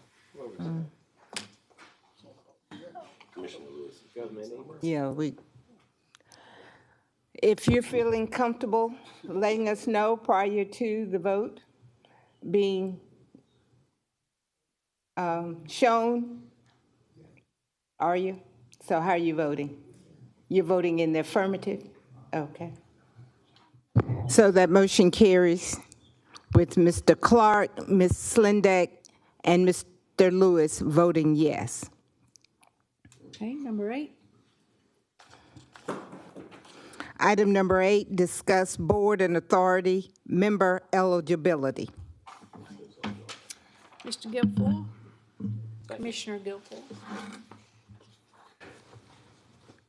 The last committee cycle, we had directed the attorney to give us a list, which I think he passed out to everybody, and it was, the motion was modified. Fortunately, Commissioner Clark modified it at the request of Commissioner Lewis. So I guess now that we got it, I guess it delegate the attorney to find out, one, which one of these are the employees of Augusta Richmond County. How long would that take, Attorney? Mr. Guilfoyle, I distributed out today 2 pieces of information. One is a listing of the boards and the number, the durations, how they're compensated, all of that. I think it was in a folder that was provided to each of y'all. So that's kind of basic information regarding all of the committees. The second set of information is the actual boards or commissions, who the board members are, their expiration dates, and things of that nature. To be quite honest with you, when we said we could come from one committee session to the next, I did not really recognize it was going to be about 250 to 260 members. and nor did I anticipate 2 days of snow, that we would not have to work on this project. What we now need to do is go back and basically cross-check these member names against, and I believe it's not just employees of Augusta, but it is, you had asked for all people funded by Augusta. Right. So, that gets into some semantics of who people work for, but I've got to get with either HR or finance, and it's probably finance, to get a list and then cross-check this. And the other part of it is we have found that there are, not a lot, but probably 2 to 5 people that appear to be multiple members of, on more than one board. And so there's some prohibition against that, except unless they're appointed by a legislative body and the county commission. So I've got to double check. So what I wanted to do was to bring you some information today that you didn't think we were just sitting on our assignment, but I probably need till the next committee meeting to come back with who are all funded by the county in some capacity and tell you if there's any duplications that need to be done. Also, unfortunately, since we started this project, at least one or if not 2 members of listed boards have also passed away.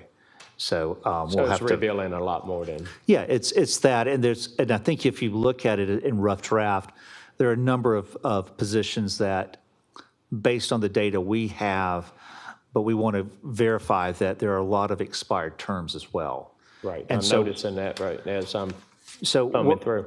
So what I'm hoping to do by the next committee cycle is who is funded by Augusta in some capacity, whose terms have actually expired. We want to verify before we say that, and then remove anyone that may be a vacancy because of having passed. And so it's a little bit more of a process of looking at talent sheets and enrollment and things of that nature because, a name like John Smith. I'm sorry, Attorney. There's no quorum. Let me get Commissioner Clark. Because it's you, Clark, and Lewis.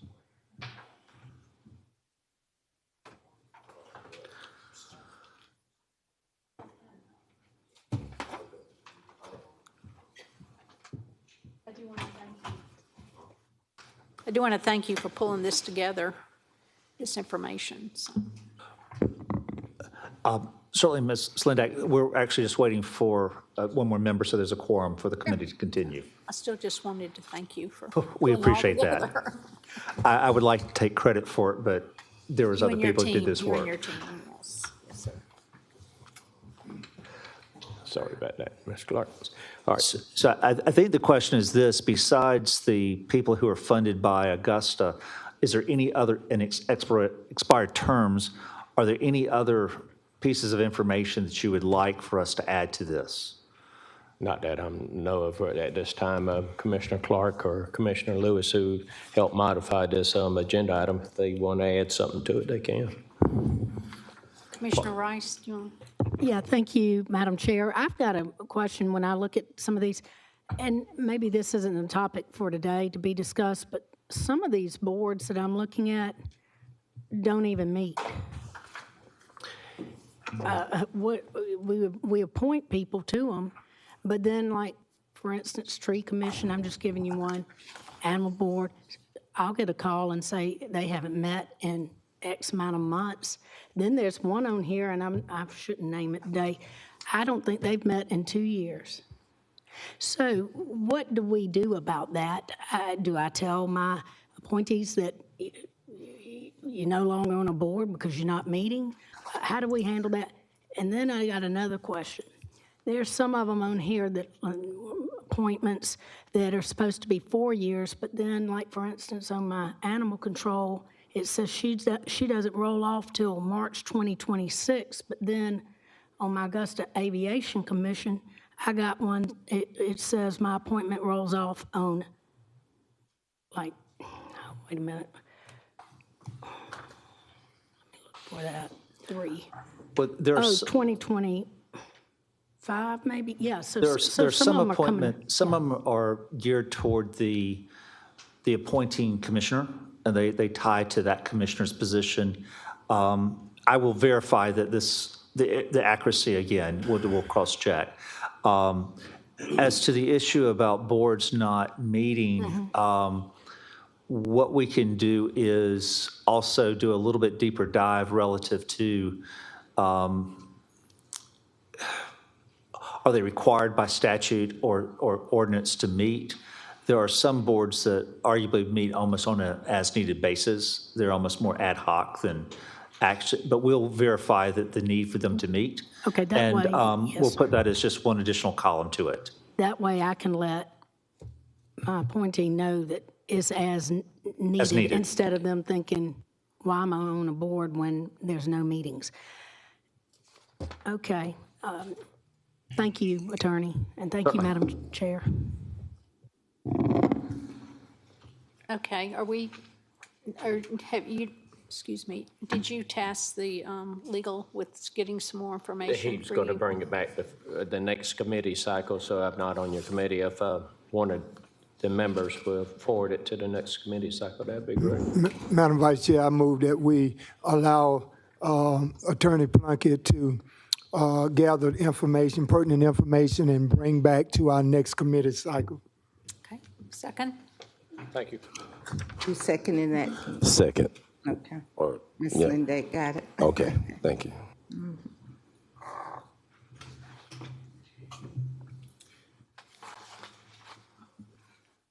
I'm in the affirmative, Ms. Bonner. Thank you. Okay. That motion carries. Okay. Number 9? Item 9 is to receive an update from the Administrator's Office and 311 Director Kelly Walker on the department's standard operating procedures. Commissioner Pulliam? Thank you, Vice Chair Slendek. I would just at this point like to receive an update from our Administrator's Office on this item. Yes, Commissioner Pulliam, we are constantly working on the standard operating procedures for each of the respective departments. As I spoke in regard previously, we are currently going through the departmental organizational assessments. As part of that assessment, we're discussing some of the standard operating procedures that we would like to see in each of the departments' policies. So we are looking to have that completed by the 1st of June. Okay. Thank you very much, Administrator Allen. Thank you. All right. Can we get a motion to receive his information? Yeah, make a motion to receive this information without objection. Second?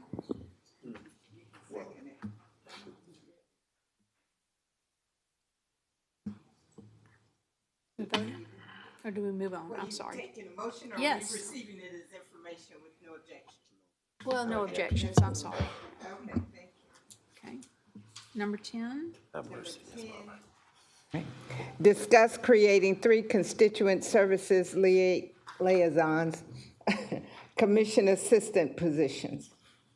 Commissioner Pulliam?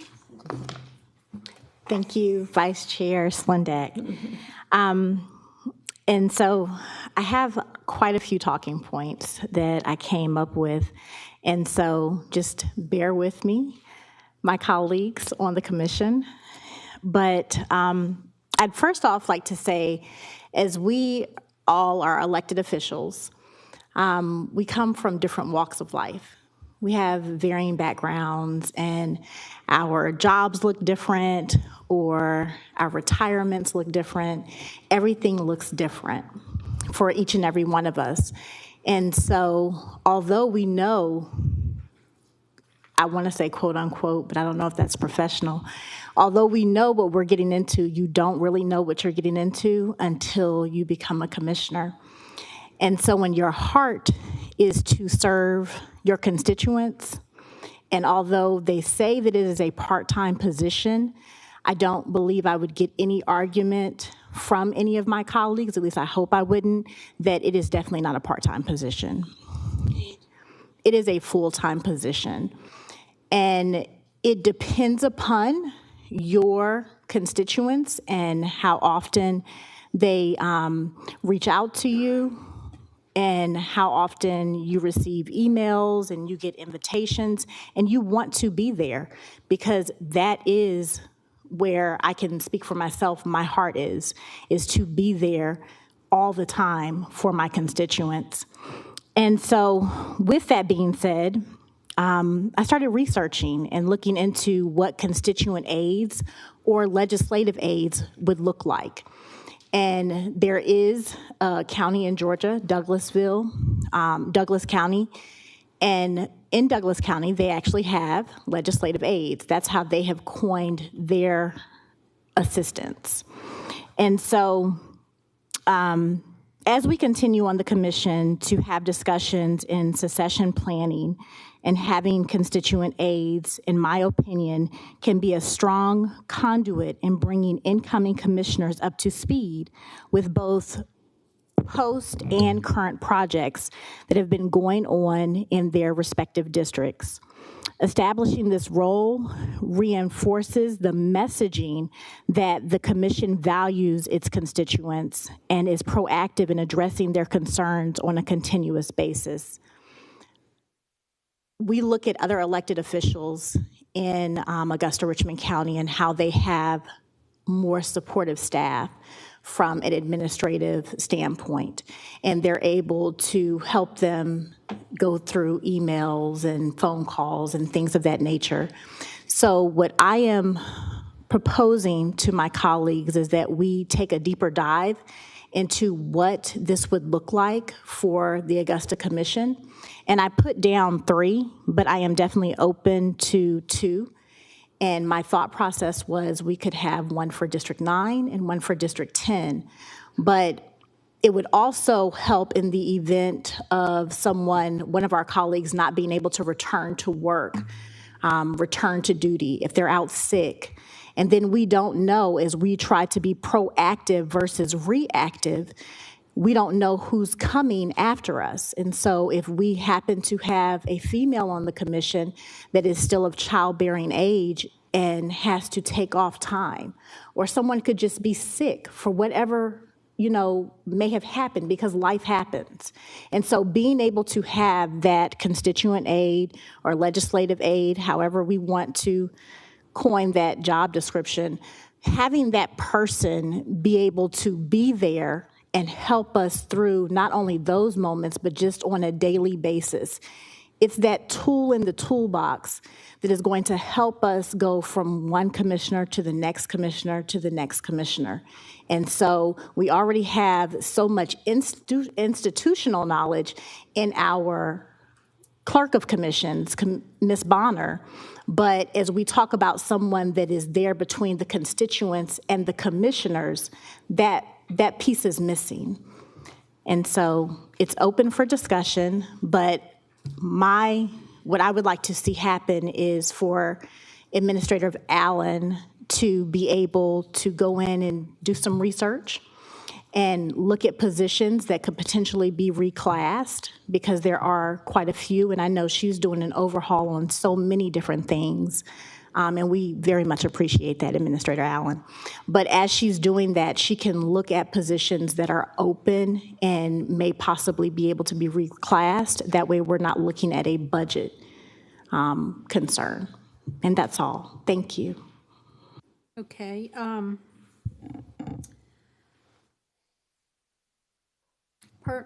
Personally, okay, I know he is. No, go ahead. Speak. Yeah, by all means. Yes, I was going to say, personally, at this time, I'm not in favor of this, but I think you make really excellent points. Perhaps, I don't know, in the future, if for some reason we did not have our super districts, I could possibly see some of that. But anyway, I appreciate you letting us know your thoughts. And I mean, you're right, there are other places that do, but I mean, like you said, I kind of knew I was getting into a lot of administrative extra stuff when I came on board here, but I consider that just part of my job as a commissioner. So I'll let Commissioner Mason go ahead. Thank you. A couple of things. Number one, I can certainly attest to the fact that this is without question a full-time position, but it's not full-time pay. That much I can assure you. I don't know if you all know or not, but I think the commission on a whole is probably the lowest paid employee in the county. I should have got a big amen on that, but it shouldn't be an amen. It should be old brother. When you're talking about you're responsible for $1 billion budget, over $1 billion budget, and you're one of the lowest paid in the county, therein lies a potential issue. And so you rely on your full-time job to pay your bills. Because if you're relying on this job to pay your bills, you need a whole lot more money than what you got coming from this government, I can tell you that, to pay some bills. But the point is that there are some inherent issues as it relates to county commissioner in Augusta, Richmond County that have not been addressed for quite some time. Whether the listening public or those of you out there know or not, I get a lot of people talking about I'll come and discuss my issue with you at your office. Well, I don't have no office. My office is my car, my house, the restaurant. I might be trying to get something to eat, or wherever that may be. So inherently, there are some issues. I remember previously we had I actually had an office at one point. I was a mayor pro tem back in 2008, 9, 10, something like that. We actually had an actual office for the mayor pro tem, which I had no problem loaning out to any commissioner that wanted to have a part of that office. Now, we did the remodeling of this building. There were supposed to be some areas for the commissioners to operate from as well. We haven't really put that into play. And if you say there's a few conference rooms and things like that, but then you would have to have somebody coordinating, because if I make an appointment with one of my constituents at 10, Commissioner Pulliam makes one of her commissioners at 10. I don't know that she did that. And now we're both at the same spot trying to do an appointment for both of our constituents. And that's not effective, nor is it efficient. So there are some inherent issues as it relates to that. And I'm of the opinion that I have no problem with the administrator looking at potential solutions to be discussed. But I just want to make sure from a legal standpoint, as it relates to, if I could get a legal opinion from Attorney Plunkett, that this has nothing to do with any changes, as we've been talking about charter changes, that this type of request has nothing to do with the change in terms of how we're set up to operate. So a charter change would come under what we're trying to do as a charter review. Does this fall under anything of that nature? I want to clear that up. I don't think it would fall under charter change issues. I think the question ultimately, and the administrator and I can look into it if that's the will of the body, is who reports. In other words, if you hire constituent service, is that person under the administrator? Do the commissioners have authority over those folks? There's some logistical issues that we would need to work through. I don't think Ms. Bonner would want those individuals under her office. I think it'd be more appropriate there.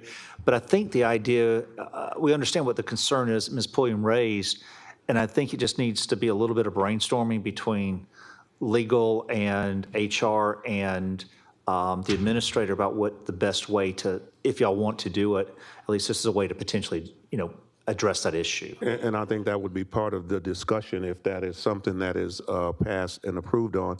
And let's clear something up while we're at it, that the clerical commission office has a specific function, and that's not exactly the staff of the county commissioners to perform duties for the county commissioner. So let's make sure we understand that, and that wasn't a part of the chartering process anyway. And so let's make sure we don't overstep ourselves and put something somewhere where it doesn't belong, force something on someone where it doesn't belong. We need to do this in the most effective and efficient way, being meticulous and attention to detail to what it is that we specifically need.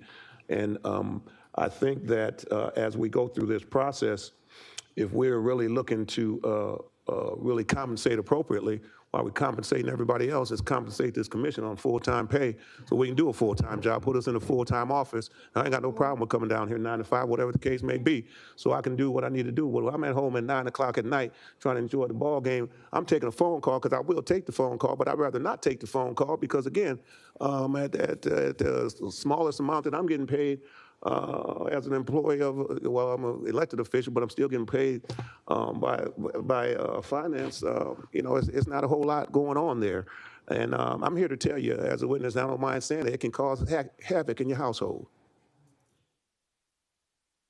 It can cause havoc in your household. And sometimes to a point of where it's a point of no return. I'm here to tell you that. And so we've got to take that into consideration as well. And you may have an idea of what you're going to get into, but you don't know till you get up here. You don't know what you don't know when you don't know. Because you don't know. But when you get up here and then you start knowing, you start thinking about, whoa, this is, you know, my heart is good, but this is a little bit more than what I got into this about. So let's look at what we can look at. I mean, I'm not a part of the committee. I have no problem at looking at the situation and just discussing and seeing what could come out of it. Again, I'm not sold on any particular number amount or anything like that, but I think part of what we're talking about can be a part of the discussion process as we go along. So I would thank you, Commissioner Pulliam, for certainly bringing this forward. Okay, thank you. Commissioner Rice? Thank you, Madam Chair, and thank you, Commissioner Pulliam. I know we had discussed this, and appreciate you, you know, taking the time to put it on here to discuss. But I will say this, and I've been on here now 4 years, starting my 5th, and maybe I knew a little bit more about what was going on because I had a father that was up here for 8 years, and you know, he owned his business, but what I'm trying to say here is when I decided to run, I knew that this job was not going to be part-time. It was going to be full-time. And I knew that there were going to be calls, and I knew that there were going to be emails. And I've committed to it. I understand about wanting to add somebody to come up here, but how much is that going to cost? Because, see, I'm still up here wanting to put a full-time professional arborist on the payroll. And so I'm just curious as to how much something like this would cost to have somebody coming in to do the work, I guess, that to take a little load off my back for them to do. And I'm not getting, I mean, I didn't run to get for pay. That's the last thought on my mind is how much I was going to make. but we're going to pay somebody to do this, help us out. And yet they'll get something out of it, and yet I'm going to continue to get what I'm getting. So, yeah, this definitely probably needs to be discussed, but I'm just curious as how much it would cost to hire 3 constituent service liaisons. Commissioner Clark? Okay, I'm just curious. They're going to get paid what I get paid? Commissioner Rice, I'll be honest with you, I cannot tell you until if the directive of this governing body for us to proceed to do the investigation and research to bring back, then I'll be able to bring you back some respective, you know, estimated costs for that person. And we've never had, in the years of the commission, had anybody to help the commissioners, have we? Not that I am aware of. Okay. All right. Thank you, Madam Chair. Commissioner Clark? Yep. So thank you, Commissioner Pulliam, for bringing this to the attention of the committee. I think to ensure that we do the due diligence and honor your requests, if we give Madam Administrator, give you and HR the opportunity to kind of put some things together from a number standpoint, from a scope of responsibility standpoint, and otherwise. I know we're kind of shooting in the dark here, but I would like to honor the request by giving you all the opportunity to do some due diligence. So, and I'm sure that's going to be referring to other counties that may have similar roles, and otherwise, what would be a time, I guess an appropriate time for you all to get something back? And look, I know you all have a mounting list of tasks that we keep adding to, but just give a realistic aspect. If you all can't meet it, just let us know, and if we need to give you some additional time, I'm sure the entire body will be receptive to doing that. Can I request 90 days? Would that Okay. be? I mean, I think that's realistic because it's going to be a lot of research for you all to do. So if I need to put that in the form of a motion to go ahead and give the administrator and HR the opportunity, the requested 90 days. Yes, sir. To come back with some specifics so that we understand what that looks like to honor the respect that our colleague, Commissioner Pulliam, brought up. And then we can make more of a decision based off of some definitives as opposed to, kind of pie in the sky aspect. Okay. We're going to be voting now on that motion. I'm ready, Ms. Bond.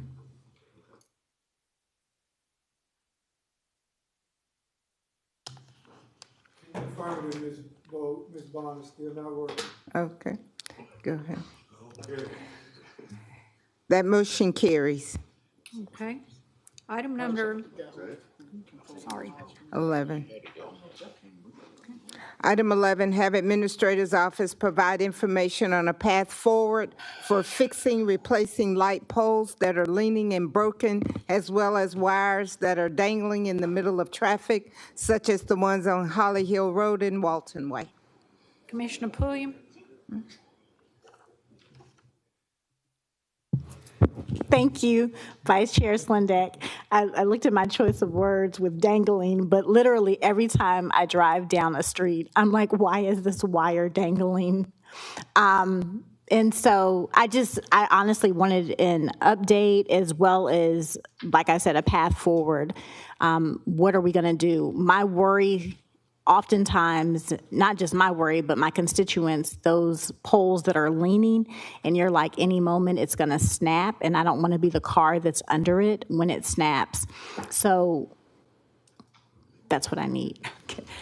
So what we've been doing is asking the citizens to notify us if they do see, any leaning poles or anything. Some of those poles are not owned by the city, of course, so what we have to do is get with the actual contractor, or, like AT&T or Georgia Power, what have you, to ask them to remove those respective poles. So we have been doing that.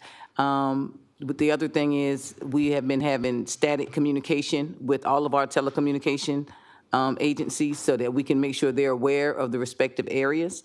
They have been responsive lately in sending us information on where they are. So that's how we've been addressing the respective leaning poles. But I will ask John Ushery to come up and give additional detail.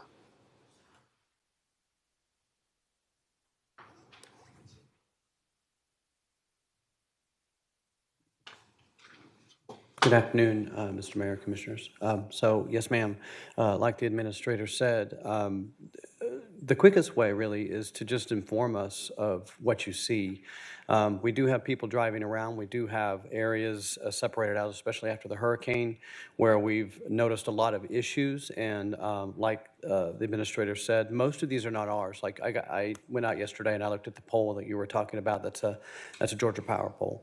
So it's not ours. But what we did is we immediately put the request in through their portal that we have access to, and then I did forward you their response today, so check your email and you'll see their response. But the quickest way really is to just let us know. I just need some basic information, like where is it and what kind of structure it is, and then we can get working on trying to have the appropriate agency repair it or remove it or whatever needs to be done. One thing, since I am up here and we have a few new faces, traffic engineering is responsible for the following things. We're responsible for all of the traffic signals in Richmond County. Doesn't matter if it's on a state route, doesn't matter if it's on a city street. We're responsible for all 275 traffic signals. So that's our responsibility, operations and maintenance. We're responsible for all the traffic signs you see on the roads on city streets. So if you see a sign down and it's on a state route, please let me know, but I will forward that to Georgia Department of Transportation. That is their responsibility to repair that. And like I said, we do have crews driving around, and we've already made a lot of these requests on our own without anybody telling us to do it. We're also responsible for the striping on the road. So the stripes on the asphalt on the road, we're responsible for those, again, on city streets. If it's on a state route, let us know, and I will be forwarding that request to the Georgia Department of Transportation. And lastly, there are roughly 26,000 streetlights in Richmond County. We're responsible for 6,000 of those. This government is responsible for 6,000 of those, mostly in the old city limits. So you're talking downtown, Laney Walker area, some on Central, some on Walton, you know, a lot in District 3 that used to be in the old city. So those are our responsibility, but the ones that aren't our responsibility, in all likelihood, it's Georgia Power. They own the majority of the rest of them, and we do have access to them through a portal, and we know the local guys that work here, so if there's something particularly dangerous, I mean, if it's just out, it may take them a while to get to it, but if it's particularly dangerous, they'll get on it right away. Commissioner Lewis, do you have a question? Thank you, Vice Chair. Yes. Ms. Usher, while you're discussing, you remember the unfortunate incident that took place on Peach Orchard Road with the debris truck came down and took the lines, and I've reached out to GDOT about those the poles, the concrete poles that are laying down between Pepper Ridge and Tobacco Road, and they've just all crumbled. And I've had contact with them about a month about getting those poles up, because it really looks bad in the neighborhood, in the entrance of Pepper Ridge all the way up to Tobacco Road. If you could put that back on your list again for me, to reach out to them, because according to them, those traffic lights that the incident happened and those poles belong to GDOT. They say they belong to them. If you could do that, I appreciate it. Yes, sir. So for clarification, even though all those traffic signals on state routes are owned by the state, but we have a maintenance and operations agreement. So if there's something minor that breaks on them, we fix it. If it needs to be retimed or whatever, we fix it. Right. And so, and that we work with them in cooperation. Yeah, that was an interesting day. Yeah. But I will remind them that they're still there. I can tell you they've ordered, I don't know if you noticed, but they replaced all the concrete poles with wood poles just to get the signals back up and running. Yes. They have ordered new concrete poles, and when they come in, I think probably what's happening is they're waiting to come back with the concrete poles, and then they'll clean it all up and be done with it. But that's my best guess, but I will remind them, yes, sir. Okay, thank you very much. Okay. All right, can we receive this without objection? Right. I believe we have one more, item number 1 on the addendum agenda. Mr. Clark. All right. Yeah, so, yes, ma'am. Item 1 is to discuss setting a deadline for governing body to finalize their charter committee selection. Commissioner Don Clark. Thank you, Ms. Bonner. Yeah, so I think this one speaks for itself, colleagues. We're at the point, Madam Administrator or Mr. Mayor, if either of you could kind of clarify, where are we in the process? Has Carl Vincent been selected and brought on? Can you all just kind of clarify? I can. We have received the actual respective agreement. I know the governing body has approved to proceed. We just need to have the legal team look at the proposal and get the signature and execute it.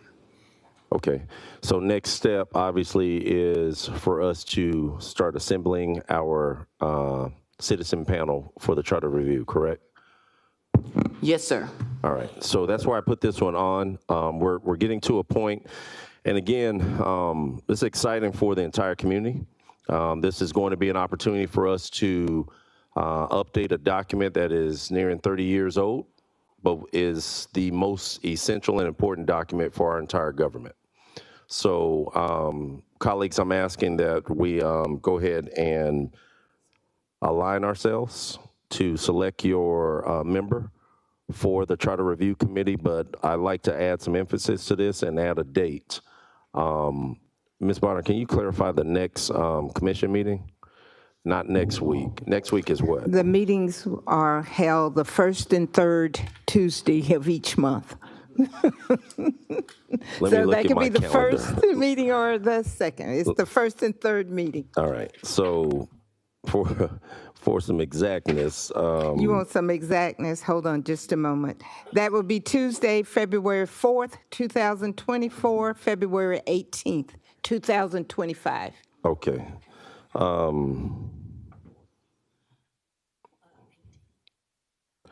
All right. So, because I don't want us to keep dragging March, this one. yeah, March will be Tuesday, March 4th, March 18th. That's, Right. So we have February 18th as well, right?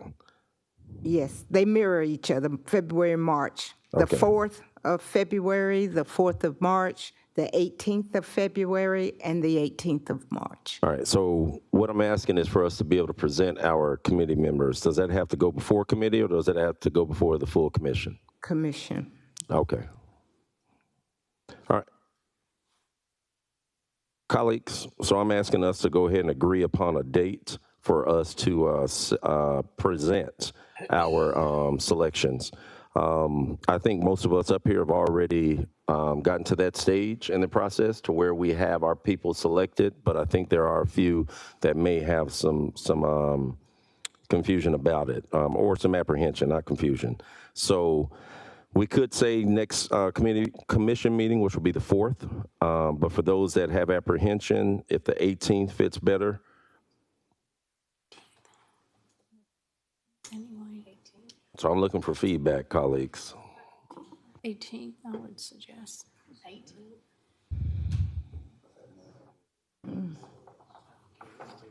Colleagues, 18? okay. Okay. Ms. Bonner, I'd like to. Yes, sir. Do I need to put this in a motion? Yes, sir. Let me ask you, for procedural effects, will they be required to fill out a TBQ, a Taliban questionnaire? Yes, sir. Which Yes, ma'am. commissioners require? So that's understood. Okay. So if they fill out the talent bank form, they need to put on their charter review committee? Yes, sir.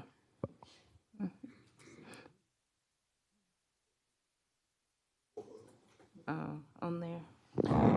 I think they would just need to fill out the form. And then- Everybody would propose their nominate their members. And then just for clarity, those members have to be selected or approved by the full commission. Correct, Yeah, correct. they do.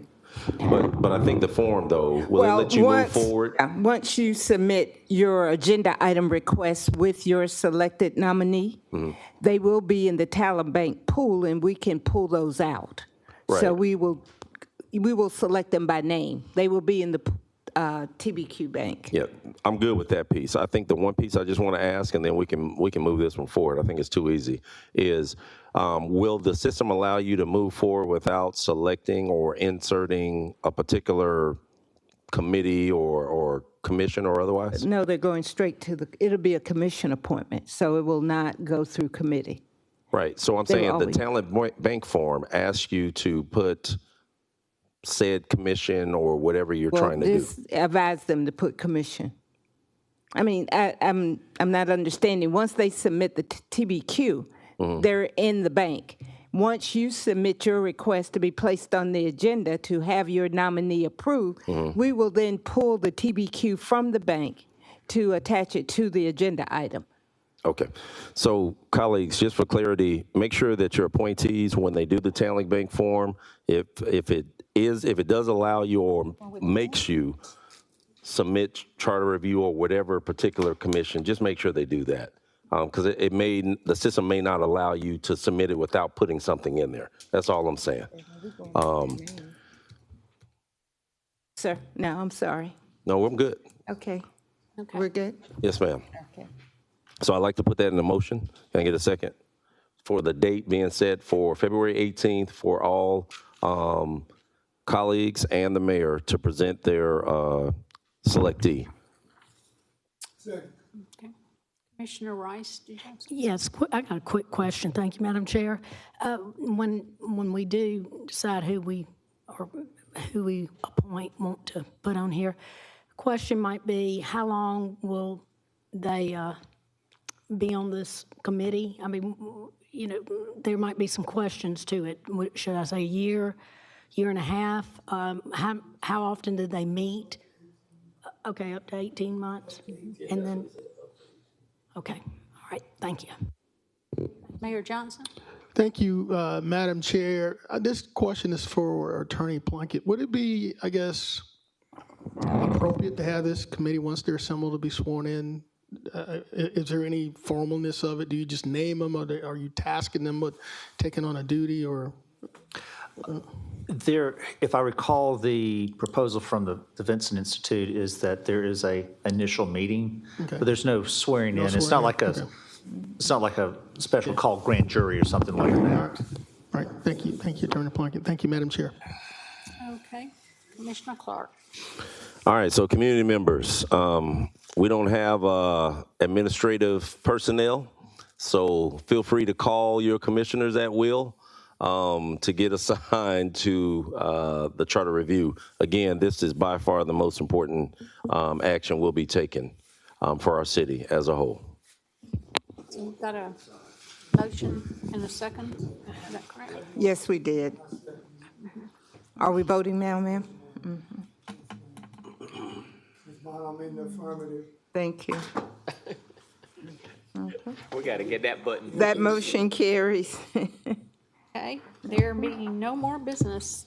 You did not win fastest. I know, administrative services is adjourned.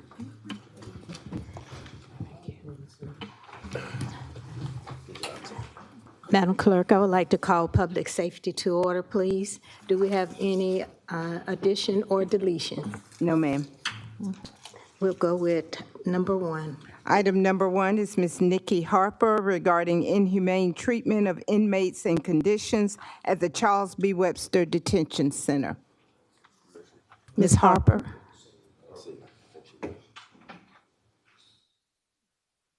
Is Ms. Harper in the chamber? Apparently, Ms. Harper is not in attendance today. Madam Chair? Okay. All right. We'll just, we'll pull it. If she come back, we'll issue request. If she okay, right. She selected today, so I'm not sure what happened. Okay, she was notified, and she did confirm that she would be here today, so. Yes, ma'am. Thank you. Okay. All right.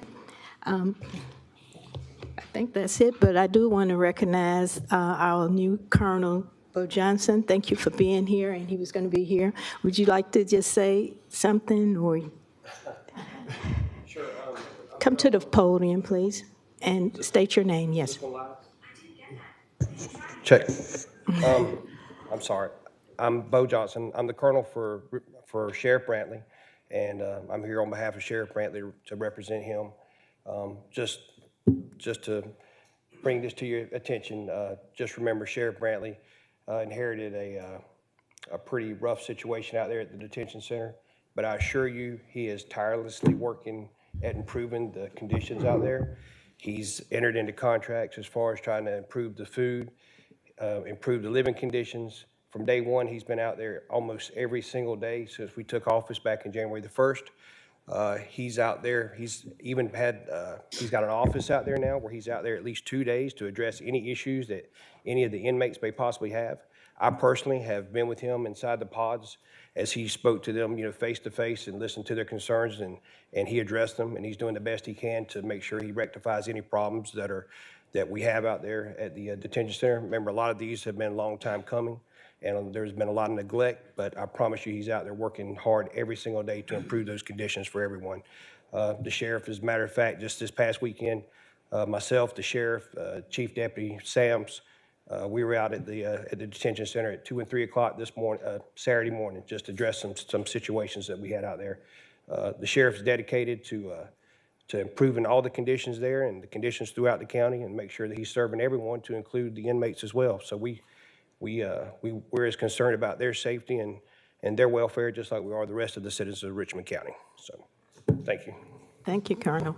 Thank you so much. Thank you for coming. Ms. Bonnie, if I don't think we have anything else, so I'll. Ma'am, that's it. Okay, thank you.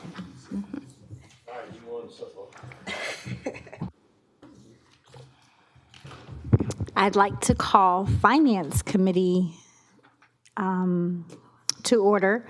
Ms. Bonner, do we have any additions or deletions? No, ma'am. Okay, we can start with item 1. Item 1 is to approve the excess workers' compensation insurance and safety national casualty and statutory limits and $1 million self-insured retention, otherwise known as deductible, to cover all positions for a premium of $573,929. Okay. And interim director Schreier. If you could please present. This is an annual presentation. The premium went up $27,000 or 4.94% from last year. And we're requesting that it be approved. Mr. Johnson? Okay. Second. Mr. Mason, second. Okay.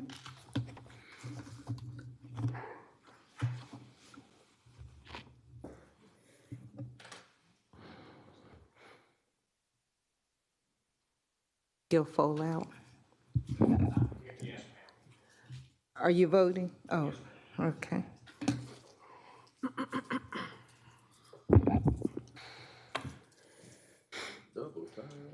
Had a double time. Okay. Okay. It's unanimous. Okay. Item number 2 is to approve an amendment to the master service agreement with ADP for additional payroll services. Just a brief background on this. And last year, January of 2024, Commission approved going forward with ADP to implement a new HRIS. Bless you. Implement a new HRIS system. We had projected an original implementation date of December of 2024. However, due to the hurricane and several other things in the fourth quarter of last year, we're unable to make that deadline. Our new deadline is July 1st of 2025. And what we're asking today is to change the contract to allow ADP to take over the payroll services. As you may be aware, our payroll manager is retiring as of July 1st. So based on several items, including staff turnover, the increasing complexity of payroll services, I'm recommending that we move forward with outsourcing payroll to ADP. Okay, yes, sir. I do have some questions, and then I'm going to call on those that are in the queue. Interim Director Schreier, what are the additional services we are asking ADP to actually do for us? Is it just payroll? Yes, ma'am. Payroll would be, they would be processing our payroll from start to finish now. Okay. What is our current procedure for payroll is in-house, and so they don't provide that service? Correct. Okay. What's this going to cost us? What's the difference? Taking it to ADP versus it being in-house? The additional cost would be $270,000, although we would offset $103,000 of that with not having a payroll manager. So our net cost would be $167,000 a year. Okay. And have we identified a funding source for that, Administrator Allen, for that increase? Yes, ma'am, that would have to come from contingency.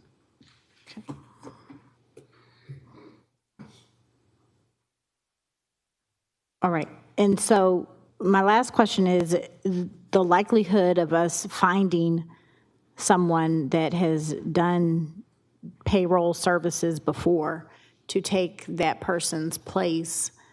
Were we having more issues or? That is one of the reasons I made this recommendation, is just finding appropriate staff. We will be keeping, in discussions with ADP, we still will have need 2 staff people in payroll to process some things in-house. Currently, we have 3 staff members. The other staff member would be going over to our county department. But it is just the difficulties in finding talent for positions like this has become very hard. Okay, and so one of my concerns is I know currently our employees are used to calling payroll and talking to a person. What type of change would that be as far as, I'm not saying ADP does not have good customer service at all, but from a customer service standpoint, our employees having to call ADP and get an explanation of whatever payroll issues they're having, et cetera, what does that change look like? That would be the first choice. That would be the first changes. Instead of calling payroll, they would have to call ADP. We would also have to rely more on our staff, our departmental staff, to make sure that the time is processed properly. Right now, my payroll department does a lot of hand-holding. But this would, if we implement this, if we give the training, appropriate amount of training, and if we do this today or soon, they will have 4 to 5 months of knowing there's a change, so we can make sure that that training takes place. Always, if nothing else, we will have people on staff in payroll. So if they can't get an answer from ADP, they can call our payroll staff and we'll help them get an answer. Okay. All right, thank you, Interim Director Schreier. Commissioner Lewis. Thank you, Madam Chair. That was going to be one of my questions, Mr. Schreier. I was wanting to know how many people currently works in payroll now and what was going to happen to those individuals. So thank you, answered pretty much most. Thank you. Okay.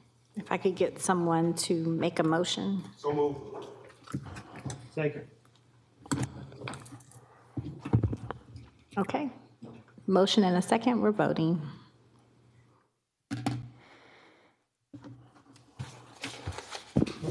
It's unanimous. And that wraps up the Finance Committee. Thank you. All right, Engineering Services Committee will come to order. Madam Clerk, is there any additions or deletions to the Engineering Services Committee? No, sir. All right, hearing none, I would ask for a consent of item number 2. Got a motion, is there a second? Second. I have a question. Can I ask a question? Oh, sure. Yes, so item 1, Mayor Pro Tem has on here about vacant lots and demolition. I know that we talked about that a little bit earlier, and the administrator mentioned that we're going to bring it back. Is there an appetite to bring this back when she brings that full conversation? Yeah, I would back? like to just hit a couple of items on this thing. Thank you. Yes, sir. All right, thank you. All right, Commissioners. Yes. Did he second? Who second? Commissioner Clark. Okay. Okay. All right, we have a consent agenda item of number 2. We had a motion and a second. Is there any further discussion? Hearing none, Commissioners vote by the usual sign.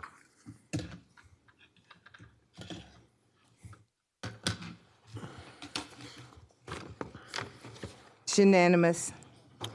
All right, Madam Clerk, we'll start from the top. Item number 1, discussion on expenditures on vacant lot clearing and demolition of houses. 2, how money is recaptured back to the city. 3, how much was spent and recaptured last year. Requested by Mayor Pro Tem Guilfoyle. Mayor Pro Tem, it's on you. Thank you, Mr. Chairman. I don't know if it's the administrator or Dr. Malik to speak about this, but it's pretty simple as far as my questions. I know that Dr. Malik, when he was up here a few minutes ago, we was doing 13 years of doing demolition of houses, probably at the tune of about $500,000 a year. We're doing vacant lot clearing. And so just on the demolition of houses since 2011, we spent on average of $6.5 million. So my question is, Dr. Malik, would you be kind enough to come up to the podium, sir?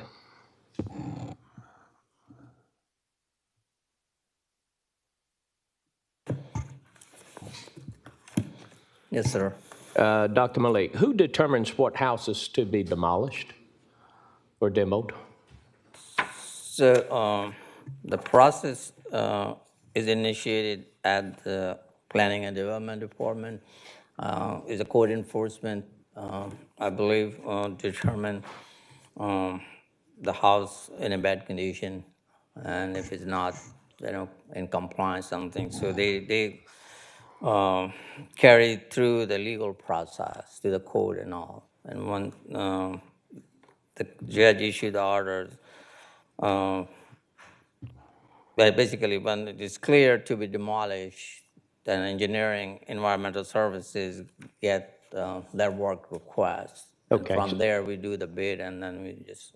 Okay. Yeah. Thank you, Dr. Malik. Mr. Chairman, can I ask Ms. Director Delaney to Director Delaney, if you would, please.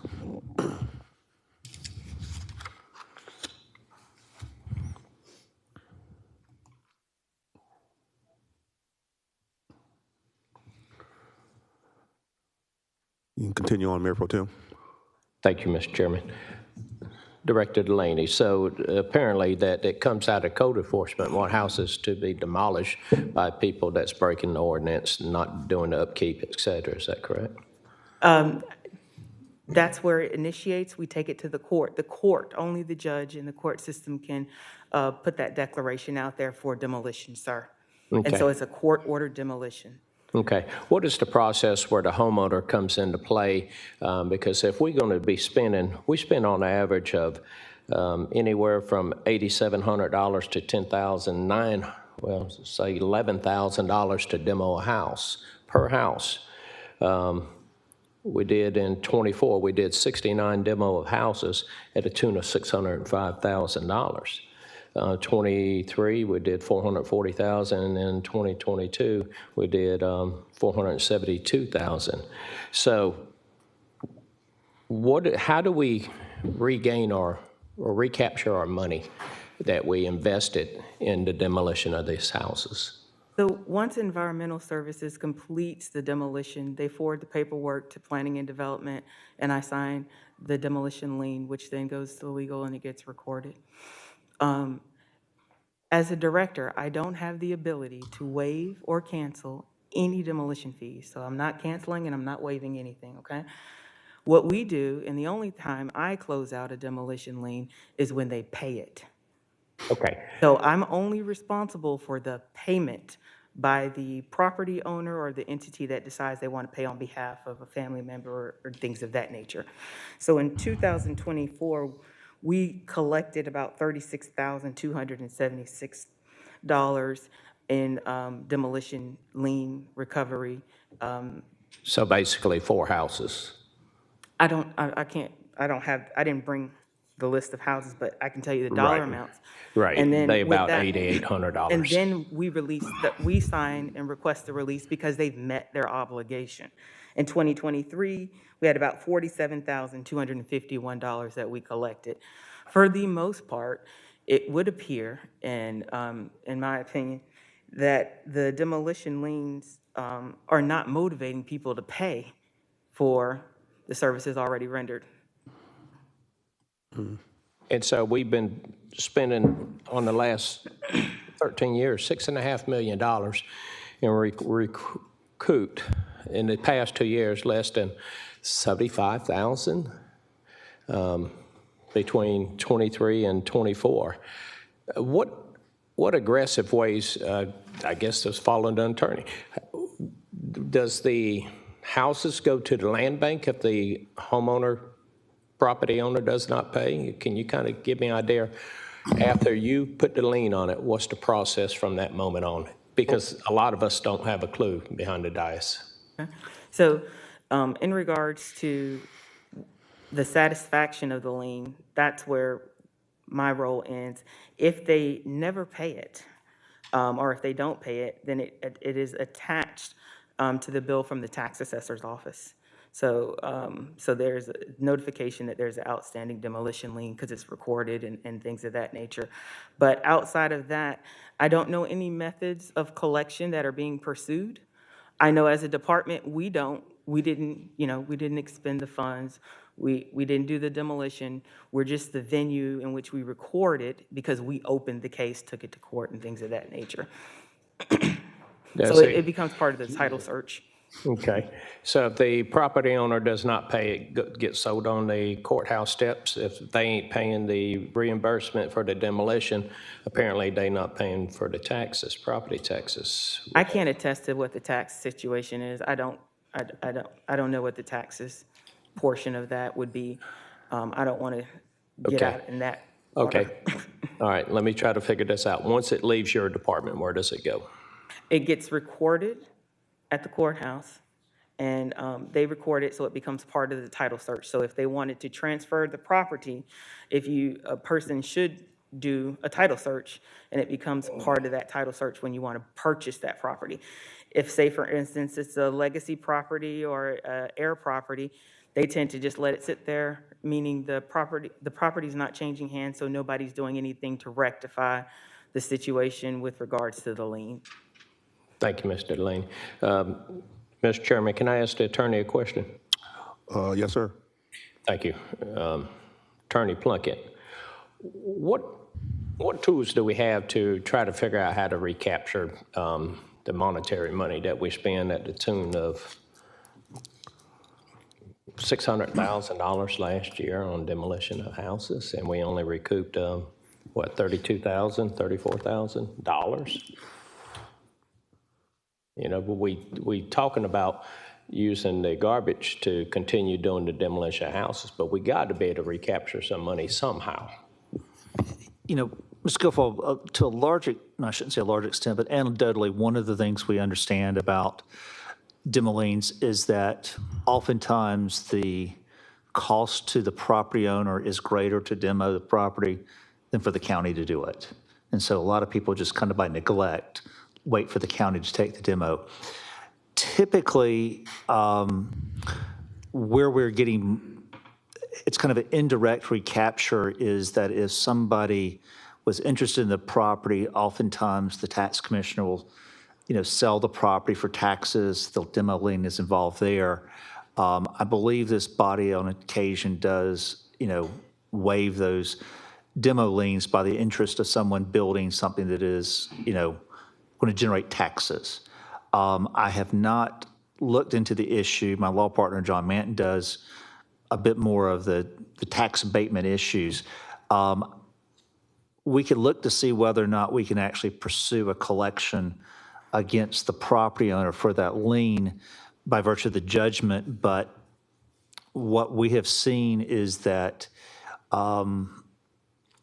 it's not likely that you're going to collect money from the people who let the properties get in that condition and then oftentimes don't pay the property taxes.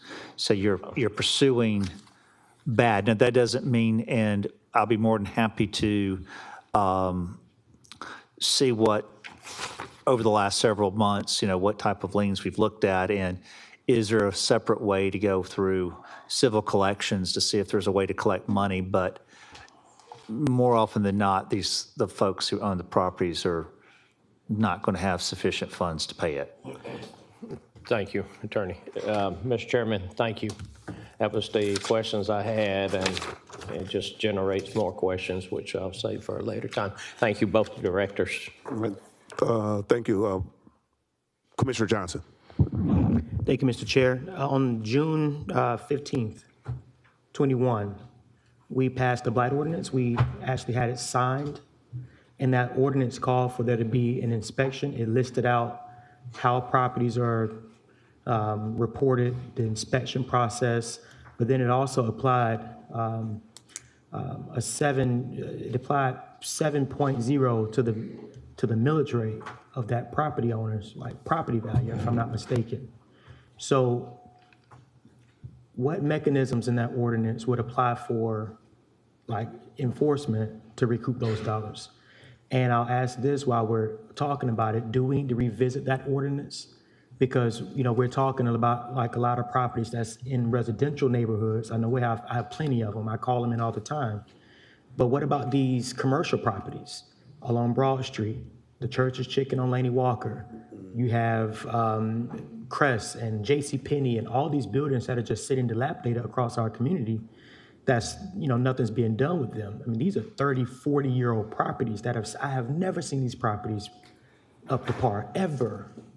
So, number one, what enforcement mechanisms are in that ordinance? And then two, should we revisit that ordinance to somewhat address Commissioner Guilfoyle's concerns so that we can start seeing some traction in blight demolition? We're getting them down. I know that for a fact. One came down the other day in the district after a year of asking for it. But what can we do to speed this process up a little bit? So I think part of it is just making sure that we all are on the same page and have the same understanding with regards to how the process works, and specifically if there is a structure on that property and we go to court after they have been non-compliant, we go to court and the court has to authorize us to pursue the demolition lien. The blight is a second step after that. If the property is already demolished, it's not going to fall under the blight because it's already down. You see what I mean? So they're two separate processes. And so the objective would be, there's too many houses for us to, or structures that are partially standing for us to demolish them all. The homeowners need to start, and the property owners need to really, really be held accountable.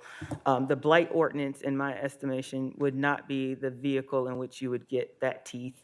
It would be something more specific that dealt with how the County Code of Ordinances is written with regards to how code enforcement can operate and how we can get fines, and we'd have to work with legal on that. But I don't think that the blight, the AKA blight, ordinance is the vehicle to get what you're trying to get done. That teeth has to come from a separate entity, and it needs to be properly vetted with legal. But it definitely needs to happen, and the chronic nuisance ordinance needs to move forward too, if we're being candid. Well, Mr. Chairman. So what recommended next steps do you have for us, Director Delaney, so that we can get rolling on this? Now, I'm not going to talk about how to recoup funds because that's not your wheelhouse. I got you. But how to move forward is the body tried and attempted to start the chronic nuisance ordinance, and it stopped. We got some warnings from ACLU and things like that nature, and we were told to stand down on it. I think it needs to be revisited. I think we have to have a chronic nuisance ordinance, and all of these properties that you see that have been deteriorating since I was in middle school here in Augusta, they need to be visited that way because it is chronic at this point. It's beyond chronic. But I think that's where we start. And would that take a workshop? Would that take a direction from the commission next week? What would that take for us to start that process again? I would like to say that for this particular item, if the motion could be that to direct planning and development in collaboration with environmental services to review a chronic nuisance ordinance so that we can address these blighted properties. That would be enough, and then the solidification with the vote next month for us to start that research and work with legal, and we would get it moving. It needs to happen. Well, I'll make that motion gladly because there's plenty of properties we need to start looking into, and I'm willing to go as far as we need to get it done. So I'll make that motion. I don't remember what you said, but I know Ms. Bonner got it because she's good like that. So I'll make the motion. I'll second. So we have a motion and a second. Before we go any further, we have legal counsel, Attorney Plunkett. Yes, if I could just address one of the things that Mr. Johnson raised is under the blight ordinances, planning has sent over to the legal department quite a number of blight cases. We have about 10 of them teed up to file suit on. Our plan is basically to do, little groups of about 10 at a time to see how it works. Hopefully within the next 60 to 90 days, we can tell you how the first cases went, but we're having a mechanism to start getting these filed. It's something that we've been working on a little bit since maybe November of last year. So we hope to see some action on blight cases as well. Just wanted to give you a little feedback on that. Yes, sir, and I'll add, and I'll pass it back to the chairman, is that for the last couple of years, we've been talking about clearing out the backlog and getting this thing moving, but we know that the properties are being dilapidated. I mean, they're being demolished. We know that, but they're so spread out to where you really can't see those properties that Commissioner Guilford was mentioning. You can't see the impact. And so in all of this conversation, I would love for us to have a conversation about how to centralize that process so we can start in one place and move our way through the rest of these properties instead of being so scattered and sporadic in how we're doing things. I think that the people would appreciate that more than you would know, to start in one place and then just move our efforts along as we finish on one side of town and get to the other versus just spreading it out so much. But there's a motion. Thank you, Mr. Chairman. So we have a motion, a second. Commissioners vote by the usual sign. Don't go too far there, Dr. Malik. I think you're up on the next two.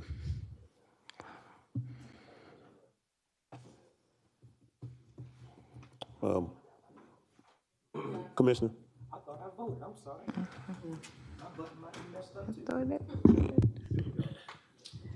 It's unanimous. Next one, Madam Clerk. Item number 3, receive an update on the right-of-way and city-owned lot maintenance schedule to include but not limited to creeks and ditches. Commissioner Pulliam. Thank you, Chair Mason. I just would like to receive an update from the administrator. I believe that they are already working on that. Yes, ma'am. Commissioner Pulliam, we are actually looking at a maintenance program, a comprehensive maintenance program that addresses many of the issues that we have been hearing from our governing body. So I would like to ask that you allow us that time to complete that maintenance program and bring it back to you for review. Okay. And Matt, when would that be? I know you gave a day or a number of days on Thursday. Could you please refresh our memory? Yes, ma'am. Our goal is to have that back to you within the next 30 to 60 days. 30 to 60 days. Okay. Thank you very much. Anything else, Commissioner Pulliam? Yes, sir. Anything else? No, sir. Okay, we have additional individual that wants to speak on this agenda item as well. Would you please come up to one of the podiums and present your name and address for the record, please?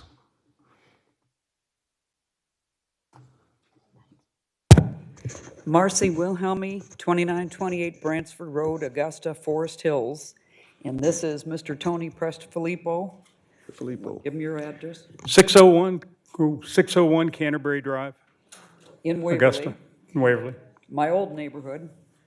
Longtime friend, church member. Okay.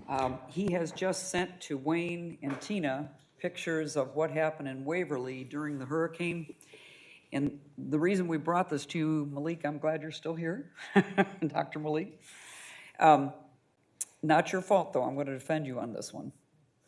When we took all the water, this commission body did a wonderful job in the early 90s when we had 2 back-to-back hurricanes where they repaired structural issues in the Brynwood area, and that all got done.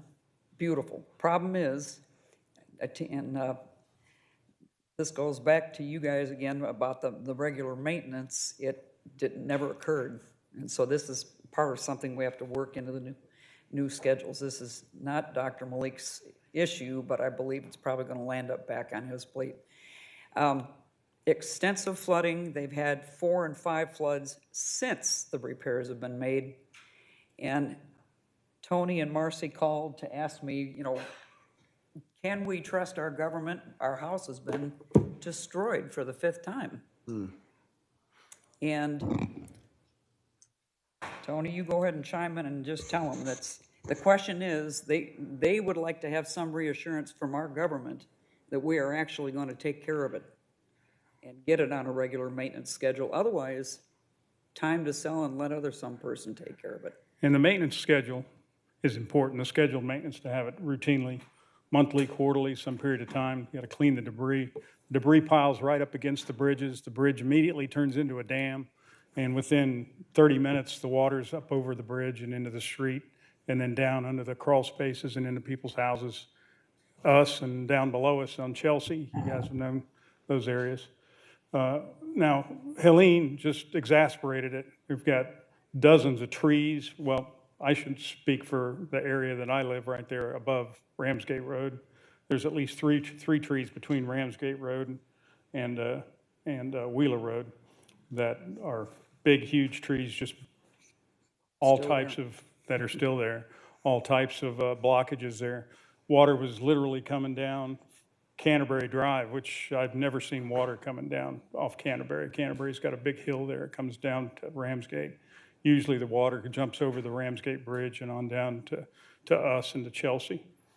But if it's beyond maintenance to get those trees out of there, then so be it. We've got to figure out a way to get it cleared out again to where the water can flow freely on down to the areas that it's designed to, instead of into our streets and into the houses that people own. Right, Commissioner Clark. Thank you, Mr. Chair. Hey, thank you both. You all are really kind of speaking to, of course, your area, but a lot of other areas in the city as well.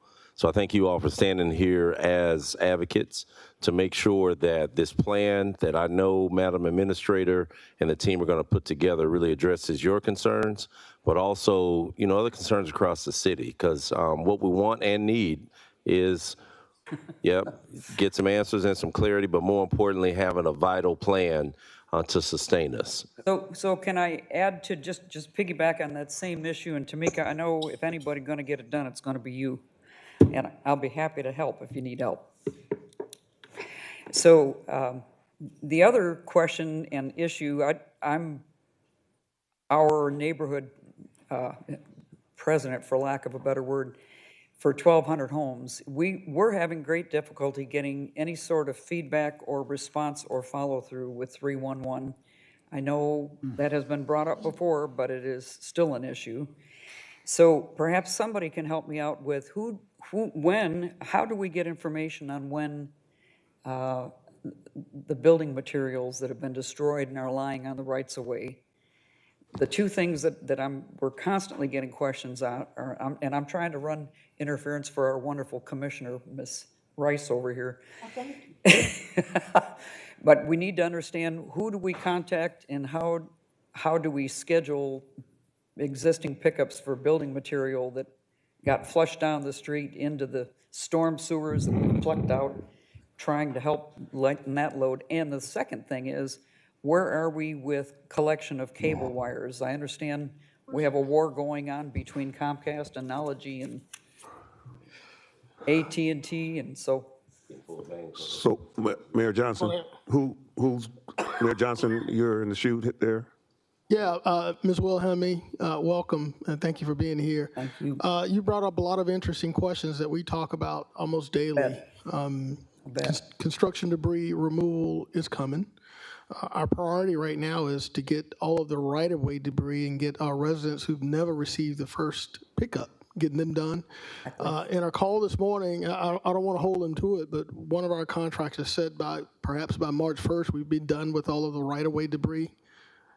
I won't believe it until I see it, and that there's still, in my opinion, lots of it, and we still have a lot of residents. I'm going to go on the record right now. Mm-hmm. If you are a resident that has received debris removal and you haven't pushed your pile back to the road, and if you drive your neighborhood, you'll see a lot of that. It is your responsibility to get that debris back to the right-of-way.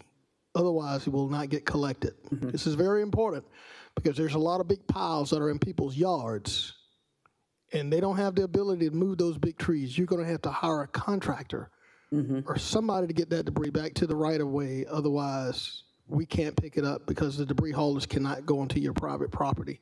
Right. The telecom lines are a whole different story. We've been fighting this battle for weeks now.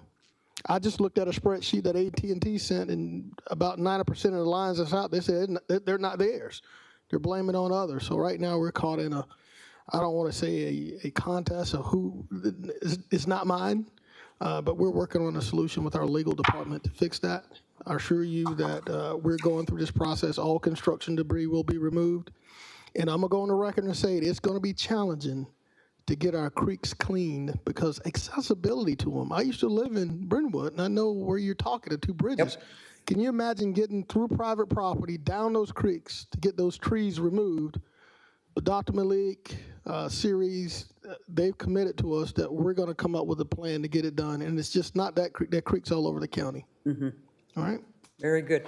Is there a number of people need to be calling about construction debris removal, or do we have actual trucks just cruising the streets? We have not started that process yet, but I will highly encourage you. There's a lot of information that's coming out either through the City of Augusta's social media pages, websites. Okay.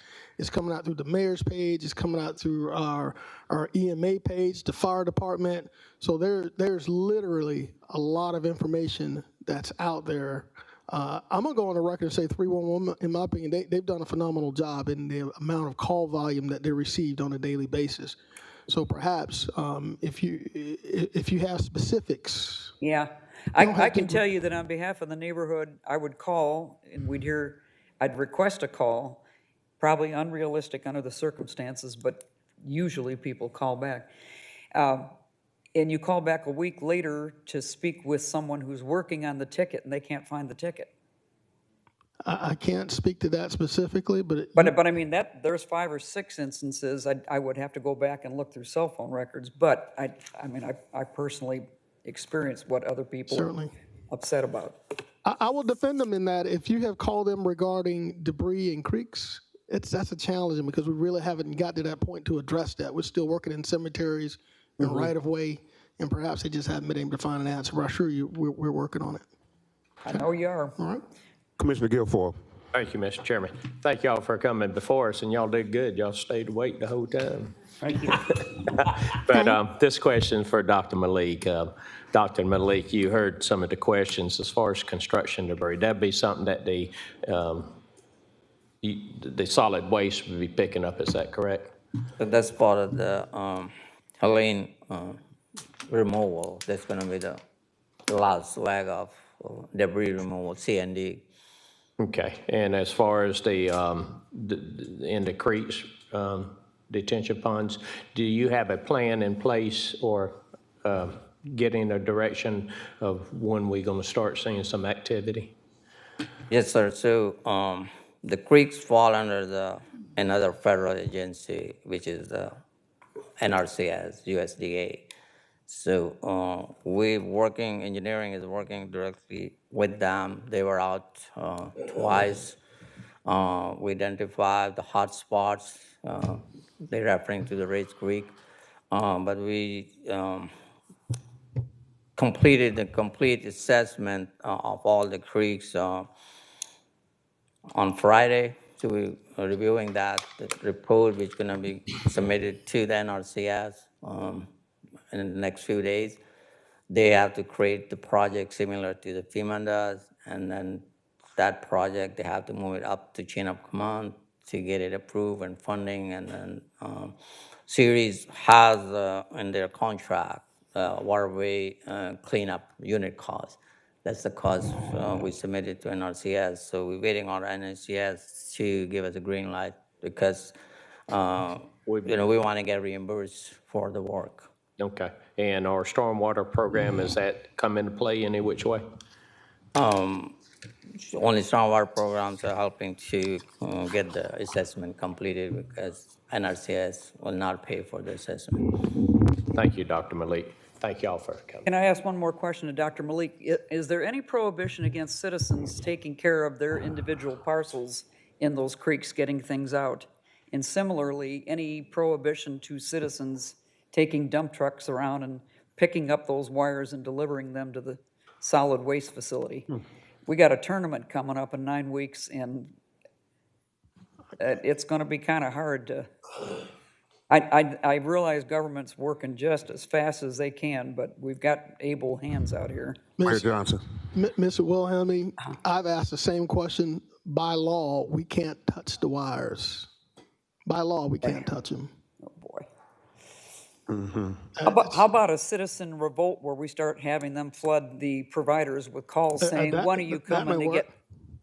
And you can't I'm cut on them. it. Keep in mind, some of these wires are still low hanging, and some of them are still active. You can't touch or cut them. Yeah. Otherwise, you could be liable for a huge bill if you were to cut, of course, one of their lines, causing an outage. So just be careful of that. Okay, so we are going to flood AT&T. Comcast, Xfinity, Excellent. and WOW. And, okay, three of 'em. wow. Xfinity. Yep. Thank you. Thank you, ma'am. Thank you for being here. Commissioner Smith Rice? Yes, I just wanted to say to Ms. Wilhelmine, thank you for Wilhelmine? coming down and being patient with us. Hope you enjoyed the meeting today. All right, there's no motion to be had for this particular item, is that correct? We'll receive it as information? With no objections. With no objection, without objection. All right. Next item, Madam Clerk. Item 4, discuss road repaving projects that are scheduled for 2025. Have engineering provide a list of the roads that are scheduled to the commission prior to commission meeting on 1/28/25. That's to the, request, Commissioner Stacy Poyle. Thank you, Chair Mason. I appreciate it. Dr. Malik, if you could come up. Dr. Malik? Were you able to pull that together, the list of road repaving projects for 2025? Yes, ma'am. So that list was part of the agenda when Commissioner awarded the contract on December 3rd. Okay. And I still remember Commissioner Johnson asked that question, and Mayor kind of showed that. So that's attached to that, and actually the same list, I believe I provided you as an email a couple of months before, but I can send you again, yeah. But it's part of that December 3rd commission action when the contract was awarded. So I know we discussed it beginning part of last year, but I just want to, one of my questions is, are we behind schedule on some of those roads due to what we've experienced lately? I get a lot of calls. A lot of my roads look like bombs hit it, so. So as far as the resurfacing contract goes, we're not behind the contract commission just awarded. We're just waiting for weather to get a little bit warmer and all that. But the 2024 was delayed because of the way, paving is primarily through the SPLOST. So the way SPLOST 8 was originally distributed was up to 2028. So an engineering allocation was was at the tail end, like 25, 26, 27. But then when the collection escalated, so then they were reassigned. So that time we started the process on that. So that was a primary delay in 24. So that's why 24, 25 we're doing together on this, on that. And I have the list. I think around 5 or 6 roads are from your list, Commissioner. And so I keep the running list from all the commissioners, and then there's a countywide contract. There's all the area. We'll see paving on that, but we also do the maintenance repair, not only the pothole, but what we call patching. If the road like maybe 10, 20 feet of the strip, we can go and mill it and pave it. So it's a patching. We do that as a gap measure because we can't do all the roads at the same time for several reasons, the funding, the scheduling, all the things. Okay, and my last question is, as far as Riceboro Road is concerned, I know we've been discussing that for quite some time, and there were some projected due dates for Riceboro Road. Where are we at specifically with Riceboro Road and that construction project? already started. There are barrels there already, so they're moving forward with that project. Okay. Yeah. So possibly completion in 2025?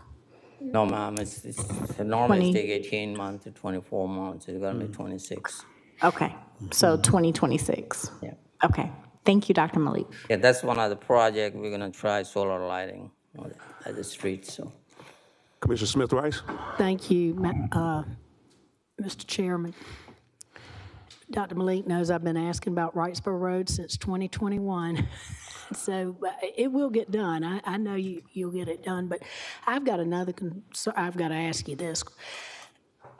Since the hurricane, with all the debris trucks and the weight of these trucks, some of these roads are getting a lot of pressure and some sinkholes. How will they be added to? How do we do that with some of these roads? Will they be something that we'll have to wait on and do later on?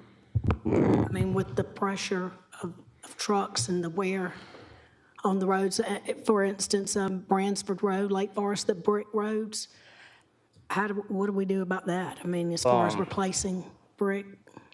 I'm just giving an We have example. a plan to do the road assessment, and we're waiting on this debris to move. Right. We already have, a year ago we did it, but the plan is to redo it. We also projected some cost repair and provided to our consultant, Tetra Tech, to put in the FEMA.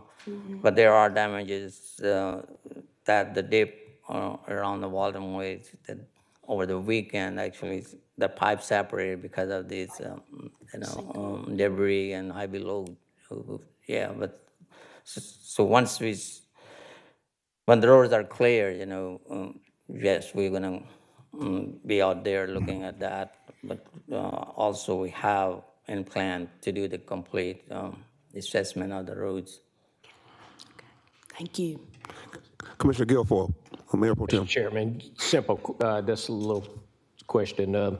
Dr. Malik, I know that y'all used the cold patch on these potholes. I think y'all need to find an alternate solution to that because we'll spend 3 to 4 guys to go fill a pothole with the cold patch, and within a month, actually verified it in front of my house, is that we got to go back and do the same thing. We keep doing the same thing, wasting time, wasting money. I actually talked to Charlie day before yesterday and said we need to find a different solution because it takes up time, takes up energy, and it's a waste of money.